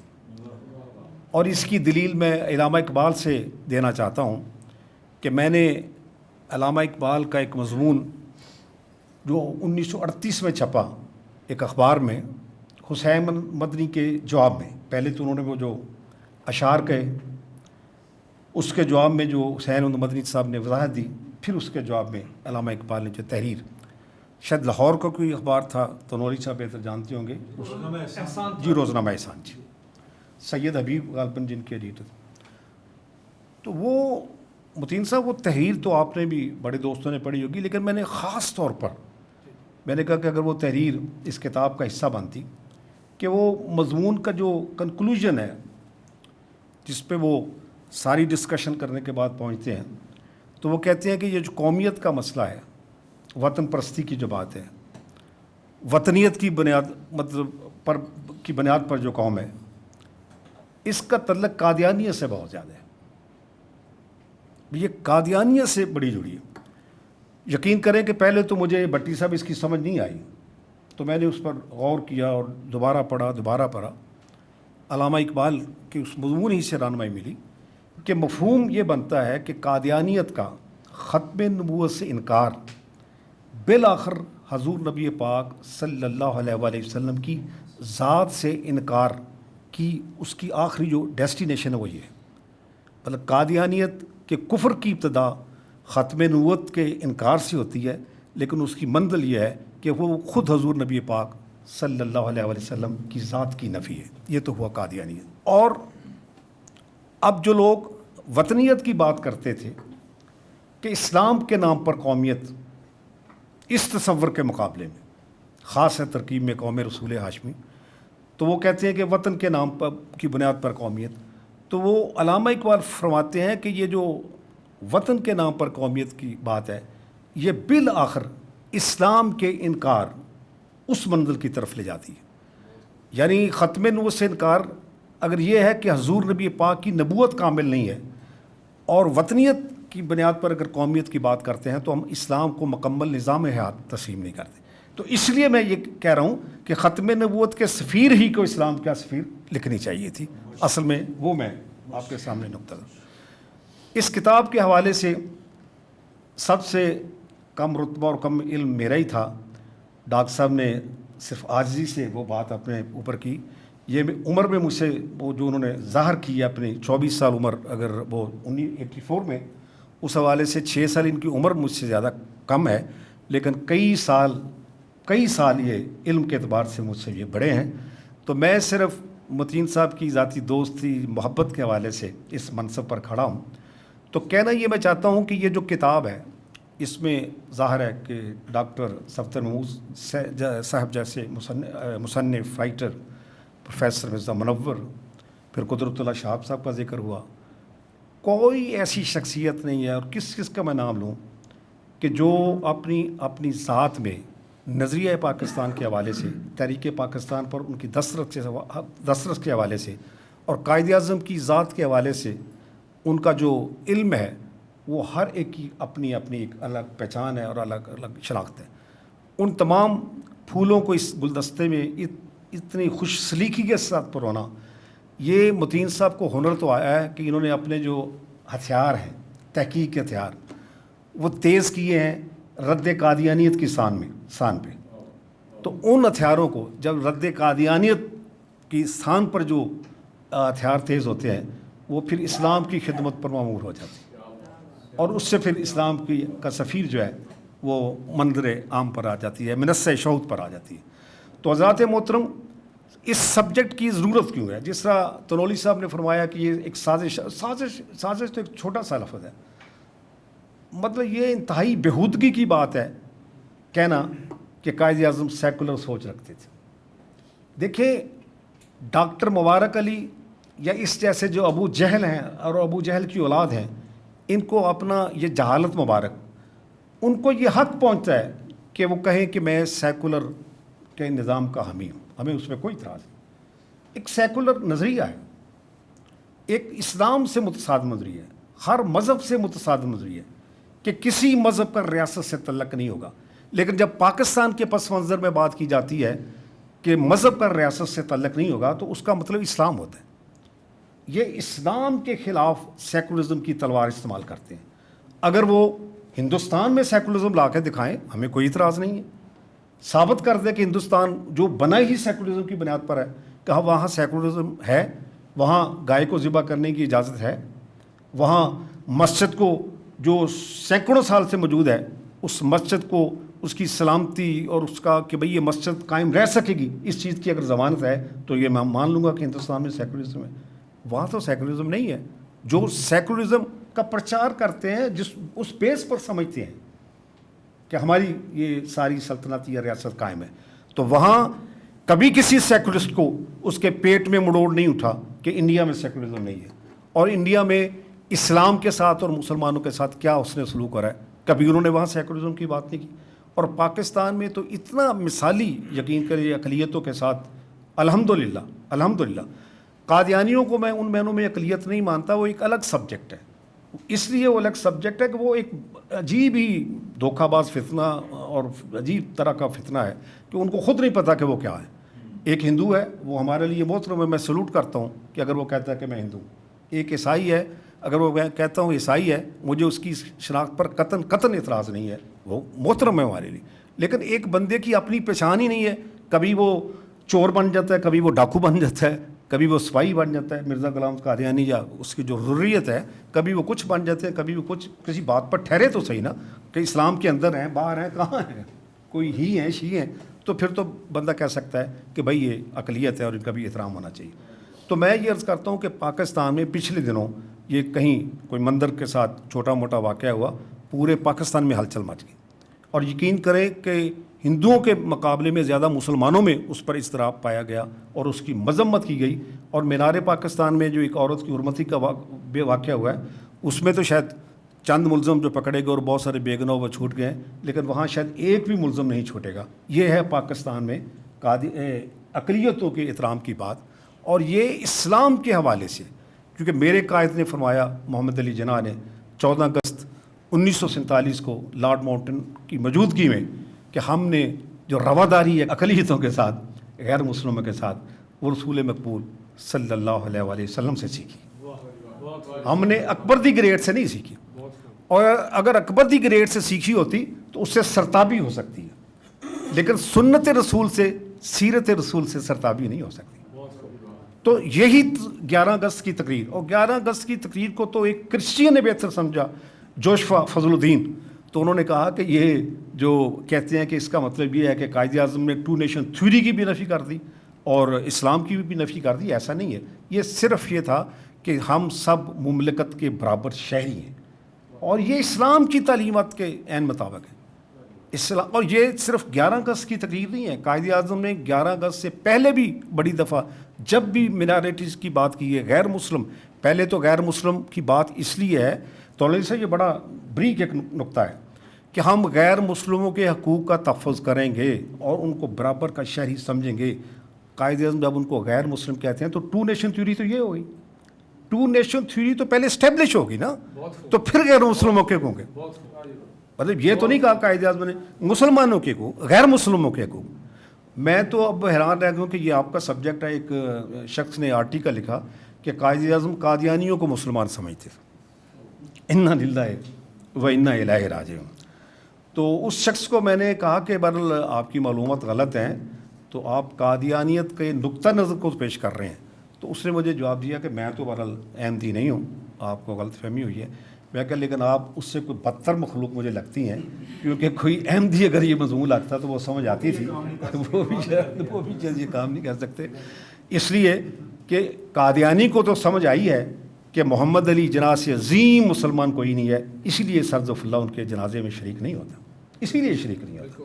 اور میں یہ سمجھتا ہوں یہ سر ظفر اللہ خان کی ایک بہت بڑی گواہی ہے بطور قادیانی کہ قائد اعظم جیسا عظیم مسلمان کوئی نہیں ہے, ان کے جنازے میں اس کا نہ شرکت ہونا. اس لیے قادیانی مطلب محمد علی جناح کی نظر میں کوئی قادیانی مسلمان ہے یہ تو مجھے سمجھ میں نہیں آئی.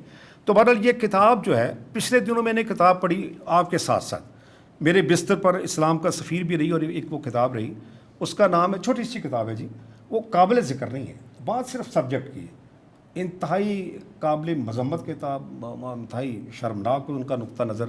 لفظ یہ ہے کہ پاکستانی ریاست کا نظریاتی اسراب. میں وہ اس رائٹر کا نام بھی نہیں لانا چاہتا, کوئی اس کی حیثیت نہیں ہے, کوئی شہرت نہیں ہے, تو اسے کوئی ہم شہرت دینا بھی نہیں چاہتے, لیکن صرف اس لفظ کا, پاکستانی ریاست کا نظریاتی اسراب. اب میں نے اسراب کا جو مطلب میں سمجھا ہوں وہ سراسر جھوٹ, سراسر دھوکہ. وہ کس بات کو سراسر جھوٹ کہتا ہے؟ اسلام کو جھوٹ کہہ رہے ہیں. کتاب کے اندر جب میں نے پڑھا, جب انہوں نے کہا کہ قرارداد مقاصد جب پاس ہوئی, تو قرارداد مقاصد کا مختصر ترین تو تعارف یہی ہے نا کہ پاکستان ایک طے کر دیا گیا کہ اسلام کو ہم فالو کریں گے. الفاظ جو بھی ہیں مختلف ہیں, اسلام کو ہم فالو کریں گے, اتنا ہی مفہوم ہے نا جی. قرآن و سنت کو ہم فالو کریں گے, اتنا ہی مفہوم ہے. اللہ کی حدود کے رہتے ہوئے ہم پارلیمنٹ کے اختیارات کو استعمال کریں, یہی الفاظ ہیں نا جی. تو انہوں نے کہا کہ جب یہ بات طے ہو گئی تو پاکستان کو پٹری سے اتار دیا گیا. یہ ہے اس کا مطلب پاکستانی ریاست کا نظریاتی اسرا. تو میں نے کہا کہ لا حول ولا قوت کہ آپ اصل میں وہ ڈائریکٹ نہیں حملہ کرتے. قرارداد مقاصد کے لیے قرارداد مقاصد کا لفظ ہے, لیکن اصل میں وہ اسلام کو دھوکہ کہہ رہے ہیں, اسلام کو فراڈ کہہ رہے ہیں. اور ابھی یہ پتہ نہیں کسی دوست نے شاید کو قاسم علی شاہ صاحب بات کر رہے تھے کہ ایک جو باپ کی گستاخی پر ایک بچے کو کیا جا سکتا ہے, تو بابا قوم جو ہے ان کی جو گستاخی ہے, اور گستاخی سے مراد یہ نہیں ہے, اس سے اب ہم ڈفرینس آف اوپینین نہیں کہہ سکتے. قائد اعظم کو متین خالد صاحب سیکولر کہنا یہ ڈفرینس آف اوپینین نہیں ہے, یہ بہت بڑا بیہودہ الزام ہے قائد اعظم کے ساتھ پر. ڈفرینس آف اوپینین تو ایک دائرے کے اندر, جب آپ دائرے سے باہر نکل جاتے ہیں, اگر میں یہ کہوں اس دن کو اس کے بارے میں کہ دن کے 3 بجے ہیں, میں کہتا ہوں 4 بجے ہیں, تو یہ ہو سکتا ہے, نہیں فرق میں نے اندازاً ٹائم لگایا ہے, لیکن میں دن کو رات کہہ دوں تو یہ ڈفرینس آف اوپینین نہیں رہتا. میں رات کو دن کہہ دوں تو یہ ڈفرینس آف اوپینین نہیں ہوگا. تو کہنا میں یہ چاہتا ہوں کہ یہ جو ساری بےہودگی ہے, پہلے تو مجھے اس بات پہ افسوس ہوتا ہے کہ ذرا اس بات پہ غور فرمائیں کہ یہ اسلام کا سفیر اتنے مصنفین کو اکٹھا کرنے کی متین خالد صاحب کو ضرورت کیوں پیش ہے. اور اسی طرح یہ رد مرزیت پہ جب کتابیں لکھتے ہیں, ثبوت حاضر ہے, پہلا حصہ دوسرا حصہ, اتنے وہ کاغذ کا اس پہ صرف کرنا, اتنے لاکھوں روپے کا اس پہ استعمال کرنا, مطلب کتنی محنت, کتنی ارکریزی اور اتنا اپنا ٹائم. لیکن بات یہ ہے کہ ان فتنوں کی سرکوبی ضروری ہے, ان فتنوں کی سرکوبی ضروری ہے. تو ادروائز تو ہم کہہ سکتے ہیں کہ لعنت اللہ, بس بات ختم ہو گئی. لیکن وہ جو فتنے ہیں, نئی نسل دیکھیں, مٹھی بھر لوگ ہیں, قادیانیوں کی تعداد بھی اور ان لوگوں کی تعداد بھی جو قائد اعظم کو سیکولر کہتے ہیں, وہ زیادہ تعداد میں نہیں ہے, وہ زیادہ تعداد میں نہیں ہے.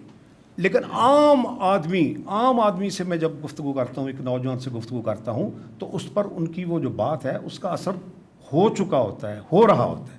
اس کے لیے اسلام کا سفیر ضروری ہے, اس کے لیے اسلام کا کی وہ جو ہے سفیر, اس کی سفارت ضروری ہے. اور آخری لفظ پھر تنولی صاحب کا وہ مستعار, انہوں نے کہیں سے مستعار لیا ہے کہ اسلام کا سفیر وہ ہے, لیکن شمشیر برہنہ کی جو آپ نے بات کی وہ متین خالد کی صورت میں ہمارے سامنے موجود ہے. وما علینا الا الابلاغ. بہت خوب گفتگو ہو رہی تھی. اب کتاب کے مصنف تعارف کراؤں, یا ایک محقق یا مدبر کے صورت میں گفتگو کروں, یا ایک عاشق رسول کے صورت میں سامنے آپ کے ان کو لا کر کھڑا کروں. ان سب کا جامع مرکہ جو ہے, اگر عشق رسول کا باب کھولا ہے آج کے دور میں, اور ایک منزل طلباء کو, نئی نسل کو جو دی ہے, وہ محمد متین خالد ہے. میں تو چھوٹی عمر سے ان کو جانتا ہوں اور بہت بڑے اعتماد میں اور بہت بڑے جلوسوں میں دیکھا. آج کتاب لکھنی آسان ہے, کتاب لکھنی آسان ہے, مختلف چیزیں آدمی مواد اکٹھا کر لیتا ہے, مگر کسی قوم کو ایک نظریے پر اکٹھا کرنا یہ مشکل ہے. اگر پوری قوم کو عشق رسول پر اور مرزائیوں کے خلاف، اور یہ بابا قائد اعظم محمد علی جناح رحمۃ اللہ علیہ پر اگر قوم آپ سبھی کے نظریات کو یکجا کیا ہے تو وہ محمد متین خالد صاحب ہیں۔ ہمیں اس سے اندازہ ہوگا کہ یہ اکیلے کام نہیں کر رہے، یہ اکیلے کام نہیں کر رہے، بلکہ وہ ایک بزرگ کا قول ہے، جو بھی مصطفیٰ کریم علیہ السلام کی ختم نبوت کا، آپ کی رسالت کا، آپ کے منصب کا کام کے لیے آگے بڑھتا، اس کی پشت پر محمد عربی کا ہاتھ ہوتا ہے۔ حقیقت یہی ہے کہ ان کی پشت پر مصطفیٰ کریم کا دست مبارک ہے، جس بنا پر یہ ہر میدان میں آگے نکل رہے ہیں۔ اللہ تعالیٰ ان کو مزید کامیابیاں دے۔ تشریف لاتے ہیں جناب محمد متین خالد صاحب۔ بہت شکریہ، بہت شکریہ۔ نحمدہ و نصلی علی رسولہ الکریم، اما بعد، فاعوذ باللہ من الشیطان الرجیم، بسم اللہ الرحمن الرحیم۔ میں آپ سب حضرات کا، جو شاعر نے کہا تھا کہ کریں کس زبان سے شکریہ ادا ہم، کہ الفاظ کم ہیں عنایت زیادہ، میں بہت زیادہ شکر گزار ہوں جناب قاسم علی شاہ فاؤنڈیشن کا، ان کے بانی کا، اراکین کا، انہوں نے بڑا خوبصورت اہتمام کیا، اور اس کے ساتھ ہی جو مہمانان گرامی آئے، میں جناب عبداللہ ڈار صاحب کا بہت شکر گزار ہوں، گجرانوالہ سے خصوصی طور پہ تشریف لائے، جناب پروفیسر ڈاکٹر محمد شاہ کھگا صاحب ننکانہ صاحب سے اسی طرح بہت زیادہ مصروفیت تھی، اگر وہ نہ بھی تشریف لاتے تو مجھے کسی قسم کا کوئی گلہ نہیں تھا، ان کی ایک ایک منٹ ان کا بڑا مصروف ہے۔ ماہر اقبالیات جناب طاہر حمید تنولی صاحب، اور ان کا بہت زیادہ شکر گزار ہوں، اور حقیقت بات یہ ہے کہ یہ اسلام کا سفیر جو کتاب ہے، جن کی سرپرستی میں نے یہ تیار کی ہے کتاب، وہ میرے محسن بھی ہیں، اور ان سے میں نے ختم نبوت کا درس سیکھا ہے۔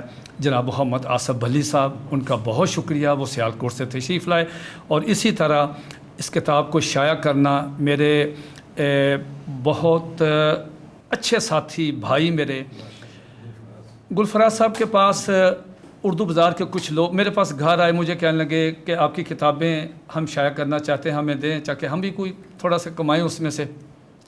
تو میں نے کہا یار وہ میرے بھائی ہیں، میرے دوست ہیں، تو میں ان کو ناراض نہیں کرنا چاہتا، وہ میری اتنی اچھی کتابیں شائع کرتا، اب ان کے پاس جائیں۔ تو ایک صاحب وہ بہت زیادہ تھے انٹرسٹڈ، تو وہ گلفراز صاحب کے پاس آئے، تو گلفراز صاحب نے کہا کہ دیکھیں آپ ٹھنڈی کتابیں نہ لیں، آپ ان کی کوئی گرم کتاب لے لیں جس پہ دہشت گردی کا پرچہ درج ہوتا ہے، مصنف پہ بھی اور پبلشر پہ بھی۔ یہ میرے ساتھی ہیں، پرچے درج ہوئے ہیں دہشت گردی کے، اللہ رب العزت نے بڑا فضل فرمایا، تو ان کا میرا 30 سال پرانا تعلق ہے، ان کی بہت مہربانی، انہوں نے جس طرح بیٹی کی رخصت کرتے ہیں دلہن بنا کے، تو اس طرح انہوں نے وہ کتابیں شائع کرتے ہیں، تو ان کا بہت شکریہ، اللہ کو جزائے خیر عطا فرمائے۔ بہت باتیں ہو گئیں، بس 2-4 باتیں میں نے آپ کی خدمت میں عرض کرنی ہیں۔ پہلی بات تو یہ کہ میں اللہ رب العزت، حضور نبی کریم علیہ الصلاۃ والسلام، اور ان کے بعد اہل بیت، اور ان کے بعد سیدنا حضرت حمزہ رضی اللہ تعالیٰ عنہ کے بعد، یہ میری محبوب شخصیات ہیں، اور اس کے بعد جس سے میں اپنے ماں باپ بہن بھائیوں سے سب سے زیادہ محبت کرتا ہوں، وہ قائد اعظم محمد علی جناح، وہ میری محبت ہیں، میری کمزوری ہیں۔ میں ان سے کیوں محبت کرتا ہوں؟ یہ بڑا دلچسپ سوال ہے، میں نے کیوں ان سے محبت کرتا ہوں؟ حقیقت بات یہ ہے، میں نے بڑے کرائسس دیکھے، میں جیلوں میں گیا ہوں، میں نے مجھے سزا ہوئی ہے، بھائی جان یہ میرے بڑے بھائی ہیں، ان سے پوچھ لیں، مجھے 9 مہینے قید اور 15 کوڑوں کی سزا ہوئی ہے۔ میں نے کوڑا اپنے سامنے لگتا ہوا دیکھا، وہ پریکٹس کرتا تھا، سافٹی کسی زمانے میں سافٹی آتی تھی، وہ تو 20 سال نہیں ٹوٹتی تھی، تو سافٹی کو درخت پہ باندھ کے نشانہ فٹ کرتا تھا، تو 4 کوڑوں کے بعد وہ سافٹی ٹوٹ جاتی تھی۔ میں نے وہ سارے منظر دیکھے ہیں، دہشت گردی کے پرچے ہوئے ہیں سب، میں کبھی نہیں گھبرایا، میں نے کبھی گھر والوں کو نہیں بتایا کہ مجھ پہ پرچہ ہو گیا، پولیس میرے پیچھے ہے، فلاں ہے، جیل میں گیا، سارا کچھ، ہسپتال میں ایکسیڈنٹ ہوا، بہت زیادہ ہڈیاں ٹوٹ گئیں، سب کچھ ہوا، کبھی نہیں گھبرایا۔ لیکن اللہ کی قسم، آپ میرے بھائی ہیں، میں انڈیا کی کوئی ایسی ویڈیو جس پہ مسلمان پہ ظلم و تشدد کرتا ہے ہندو، میں وہ ویڈیو نہیں دیکھ سکتا، میرے اعصاب جواب دے جاتے ہیں۔ میں اللہ کا لاکھ شکر ادا کرتا ہوں کہ مولا پاک میں ایک آزاد ملک میں ہوں۔ حضور نبی کریم علیہ الصلوۃ والسلام نے ارشاد فرمایا کہ جو آدمی کسی ایک غلام کو آزاد کرے گا، اس کا ایک ایک جسم کا حصہ، ایک ایک حصہ اللہ رب العزت اسے دوزخ کی آگ سے بچائے گا۔ تو قائد اعظم محمد علی جناح رحمۃ اللہ نے تو لاکھوں کروڑوں مسلمانوں کو انگریز کی اور ہندوؤں کی غلامی سے نکالا، بہت بڑا کریڈٹ ہے۔ اور پاکستان یہ اتنا خوبصورت ملک ہے، پوری دنیا میں کسی بھی ملک کو یہ اعزاز حاصل نہیں جو اس پاکستان کے واسیوں کو حاصل ہے۔ آپ یہاں سے سیدھے خانہ کعبہ کی طرف جب نماز پڑھتے ہیں تو آپ یہاں سے پیدل جائیں تو خانہ کعبہ کا جو سب سے بہترین جو اس کا حصہ ہے، پورشن ہے، وہ دروازہ ہے۔ اگر آپ یہاں سے پیدل چلے جائیں تو سیدھے آپ دروازے کے اندر داخل ہو جائیں گے، اور یہ خانہ کعبہ کے دروازے کے بالکل اندر داخل ہوں گے۔ یہ اس کی سید ہے، یہ دنیا کے کسی اور ملک کے رہنے والے مسلمانوں کو یہ چیز حاصل نہیں۔ پاکستان بننے کے بعد جن بہنوں نے، ماؤں نے قربانیاں دی ہیں، ان کو پتہ ہے کہ پاکستان کی قیمت کیا ہے۔ بخار ہوتا تھا تو بلی صاحب میں نے ایک واقعہ پڑھا کہ ایمانداری کی بات ہے، وہ کہتے ہیں کہ بخار ہوتا تھا بچوں کو تو وہ 3 دفعہ پاکستان پاکستان پاکستان ماں کہتی تھی اور پھونک مارتی تھی اور بخار ٹھیک ہو جاتا تھا۔ یہ ایقان کی بات ہے، یقین کی بات ہے۔ اگر یقین ہے پاکستان، اللہ رب العزت نے، ہم بڑے خوش نصیب ہیں۔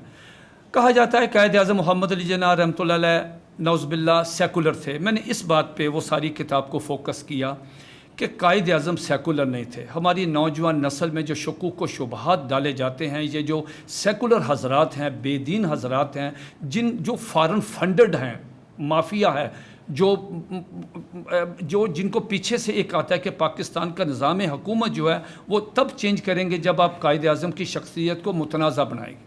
اب قائد اعظم محمد علی جناح کے پاس ایک موقع پہ دنیا کا سارا جو فارن میڈیا ہے وہ آیا اور ایک سوال کیا ان سے پوچھا کہ سر آپ پاکستان تو بنا رہے ہیں تو سر اس کا آئین بنا لیا؟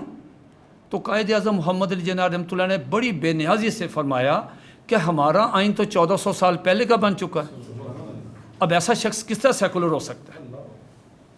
ایک قائد اعظم رحمۃ اللہ پہ الزام لگایا جاتا ہے کہ وہ غازی، ہمارے پاکستان میں جو لوگ ہیں وہ اکثر یہ کہتے ہیں، سیکولر لوگ جو ہیں وہ کہتے ہیں کہ پاکستان، ہمیں قائد اعظم اور علامہ اقبال کا پاکستان چاہیے۔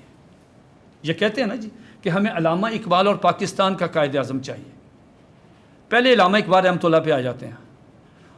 علامہ اقبال رحمۃ اللہ تو غازی علم الدین کے شہید کے جنازے پہ رو رہے تھے اور کہہ رہے تھے، وہ آدمی کہہ رہا تھا جس نے کہا تھا کہ کی محمد سے وفا تو نے تو ہم تیرے ہیں، یہ جہاں چیز ہے کہ اللہ قلم تیرے، وہ کہہ رہا ہے کہ اسی گلاں کردے رہ گئے تے ترخانہ دا منڈا بازی لے گیا۔ لیکن آپ اس طرف نہیں آتے۔ قائد اعظم محمد علی جناح رحمۃ اللہ جو ہیں، یہ فلیٹی ہوٹل کا کمرہ نمبر 1 انہوں نے تاریخی بنا دیا، یہاں تھے۔ وہ غازی صاحب کے اب دلائل دیکھ لیں کہ انہوں نے غازی صاحب کے جب ہائی کورٹ میں پیش ہوئے تو اس میں اتنے خوبصورت دلائل دیے، اور دلائل کا ایک ہی پوائنٹ تھا، وہ جج صاحب کو بار بار اس پہ لا رہے تھے کہ غازی علم الدین شہید کو اشتعال دلایا گیا ہے۔ کوئی مسلمان بھی جو ہے وہ اپنے نبی علیہ الصلوۃ والسلام کی توہین برداشت نہیں کر سکتا۔ اب آپ اس کو سیکولر کہہ رہے ہیں۔ کہا جاتا ہے کہ قائد اعظم محمد علی جناح نے جو فنڈ اکٹھا ہوا تھا غازی علم الدین شہید ڈیفینس کمیٹی میں، ان 500 روپیہ انہوں نے فیس لی۔ تو اگر قائد اعظم رحمۃ اللہ نے فیس لی ہے تو ان کا رائٹ ہے۔ زندگی میں یاد رکھیے گا، کبھی وکیل مفت نہ کرنا، کیس خراب ہو جائے گا۔ آپ اس کو فون کریں گے کہ سر کدھر ہے، میرا کیس لگ گیا، آواز آ گئی، تو وہ دوسری عدالت میں جس سے پیسے لیے اس کا کیس سن رہا ہوگا، وہ آپ کو گالی دے کے کہے گا کہ پیسے دیتے ہی بار بار فون کرنے دیں، آ جاؤں گا میں، اتنی دیر میں وہ کیس فارغ ہو جاتا ہے۔ کبھی بغیر فیس کے وکیل نہ کریں، یہ حقیقت بات ہے۔ قائد اعظم محمد علی جناح نے اس کیس کے 500 روپیہ لیا، بہت بڑی فیس تھی اس دور میں، 500 روپیہ لے کے رسید کاٹی کہ غازی علم الدین شہید کے کیس میں نے یہ 500 روپیہ رسید دے دی۔ 500 روپیہ رکھ لیا، جیب میں ڈالے، 1000 روپے نکالا اور کہا کہ یہ غازی علم الدین شہید رحمۃ اللہ کی رہائی کی جو ڈیفینس کمیٹی ہے اس میں میرا 1000 روپے چندہ ڈال رہے ہیں۔ تو قائد اعظم بہت اسلامی اور بڑی پیاری شخصیت ہیں، اور اس ملک کی مطلب میں کہتا ہوں کہ قائد اعظم رحمۃ اللہ جو ہیں، ایمانداری کی بات ہے، کوئی اتنی خوبصورت اسلامی سوچ رکھنے والے، ایک تشریف لے گئے علی گڑھ یونیورسٹی. ایک ہندو نے کہا کہ سر چھوڑیں, کیا پاکستان بنانا ہے, ہم اکٹھے رہ رہے ہیں تو رہنے دیں. تو قاسم صاحب, میں آپ کو مخاطب کر کے عرض کرتا ہوں, کہا کہ ہم آپ کے ساتھ نہیں رہ سکتے, مشکل ہے بہت. انہوں نے کہا سر کیا ہو گیا, پھر کیا ہو گیا, ہم اکٹھے رہ رہے ہیں تو اکٹھے ہیں. انہوں نے کہا فرق بہت ہے. تو اس نے ہندو لڑکے نے کہا سر کیا فرق ہے؟ تو قائد اعظم محمد علی جناح رحمۃ اللہ کہنے لگے یار فرق بہت زیادہ, تھوڑا ہوتا نا تو رہ لیتے, فرق بہت ہے. ان کے کیا فرق ہے؟ کہا فرق یہ ہے کہ جس کی تم پوجا کرتے ہو نا, ہم اس کا جوتا پہنتے ہیں. فرق بہت زیادہ ہے. جس کی تم پوجا کرتے ہو. اسی طرح ایک دفعہ پھر علی گڑھ گئے, وہ میں نے اپنی کتاب میں اس میں لکھا بھی ہے.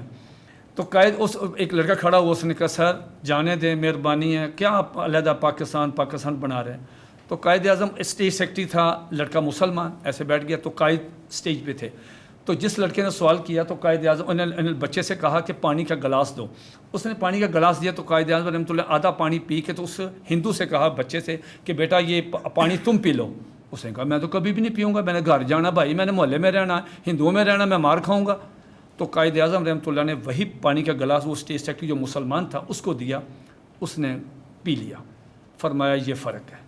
آپ اسٹیشن پہ اس وقت 1957 جب پاکستانی بنا تھا تو آواز لگتی تھی مسلم پانی اور ہندو پانی, اور لمبا سا بانس ہوتا تھا, لمبا سا بانس. اس بانس وہ آگے سے مسلمان پانی پیتا تھا, اور وہ بانس مسلمانوں کے لیے تھا, گلاس ہندوؤں کے لیے تھے, اور پیچھے سے وہ پانی ڈالتا تھا. یہ مسلمانوں کے ساتھ وہ سلوک کرتے تھے. تو قائد اعظم محمد علی جناح رحمۃ اللہ کا ہم پہ بہت بڑا احسان ہے, بہت بڑا احسان ہے کہ انہوں نے ہمیں پاکستان دیا. اور ایمانداری کی بات ہے کہ ان کی شخصیت اتنی خوبصورت شخصیت ہے کہ اگر آپ ان کے پہلوؤں کو, یہ ہمارے ہاں نوجوان نسل کو سب سے بڑی بات جو قائد اعظم رحمۃ اللہ کی سب سے بڑی, ہمارے ملک کو, ہماری قوم کو جو تباہ و برباد کر کے رکھ دیا, تباہ و برباد کر کے, اس نے فرقہ واریت نے تباہ و برباد کر دیا. ہمیں دیوبندی, بریلوی, اہل حدیث, اہل تشیع تقسیم کر دیا گیا. ہم ایک قوم ہیں, قرآن مجید نے ہمارا نام مسلم رکھا ہے. ہم گروہوں میں بٹ گئے. قائد اعظم محمد علی جناح سے پوچھا گیا کہ آپ شیعہ ہیں کہ سنی؟ فرمایا نبی کریم علیہ الصلوۃ والسلام کا مسلک کیا تھا؟ جو حضور علیہ الصلوۃ والسلام کا مسلک تھا, قائد اعظم فرمانے لگے وہی میرا مسلک. مجھے قاسم علی شاہ صاحب کا ایک بڑا خوبصورت واقعہ یاد آیا, وہ میں تنولی صاحب کو سنایا, وہ میں تحدیث نعمت کے طور پہ دوبارہ عرض کرتا ہوں. اس ایک واقعے کی جو میں نے پڑھا, اس کی بنیاد پہ میں پوری کتاب لکھ رہا ہوں 150-200 صفحے کی, انشاءاللہ وہ جلد آئے گی. اس میں قاسم علی شاہ صاحب نے اس میں لکھا کہ ایک صاحب گئے تھے انگور کی ریڑھی پہ, تو ان سے کہا کہ یار یہ انگور جو ہیں کیا بھاؤ ہیں؟ سندر خانی انگور تھے بڑے خوبصورت. تو اس نے کہا جی کہ 400 روپے کلو. تو اس نے گاہک نے کہا جی بہت مہنگے ہیں یار. تو اس نے کہا اچھا ایسے کریں, یہ جو علیحدہ دانے ہیں نا جی, یہ لے لیں, یہ 100 روپے کلو لے لیں. تو اس نے کہا یہ 100 روپے کلو کس طرح ہیں؟ وہ 400 روپے کلو اور دانے وہی ہیں, اور یہ 100 روپے کلو. اس نے کہا جی یہ گچھے سے علیحدہ ہو گئے, ہم گچھے سے علیحدہ ہو گئے. قائد اعظم محمد علی جناح نے اس فرقہ واریت کی بھی مذمت کی. تو میں آپ سب حضرات کا بہت شکر گزار ہوں. میری خواہش یہ ہے کہ آپ اپنی نوجوان نسل کو, اپنے بچوں کو گھروں میں قائد اعظم محمد علی جناح کی شخصیت کا جو یہ پہلو ہے ان کو سمجھائیں, پڑھائیں. علامہ اقبال رحمۃ اللہ کے بارے میں بچوں کو بتائیں. ہماری تو قومی, ہماری تو نسلوں کو شاید اب پتہ بھی نہیں کہ قائد اعظم کون ہے, علامہ اقبال کون ہے. یہ ضروری بات ہے. میں آپ سب حضرات کا, بھائی بشیر صاحب, بابر صاحب تشریف لائے, رانا اجاز صاحب, ظفر بھائی, منظور صاحب, قاسم بھائی اردو بازار سے, صاحب بھائی نے بڑی خوبصورت کمپیئرنگ کی, ان سب کا بہت زیادہ شکر گزار ہوں. نماز کا بھی یہاں پہ انتظام ہے, اور آپ کے لیے فریشمنٹ ہے, اور فریشمنٹ کر کے جائیے گا. اللہ آپ کو بہت جزائے خیر عطا فرمائے. جزاک اللہ. السلام علیکم.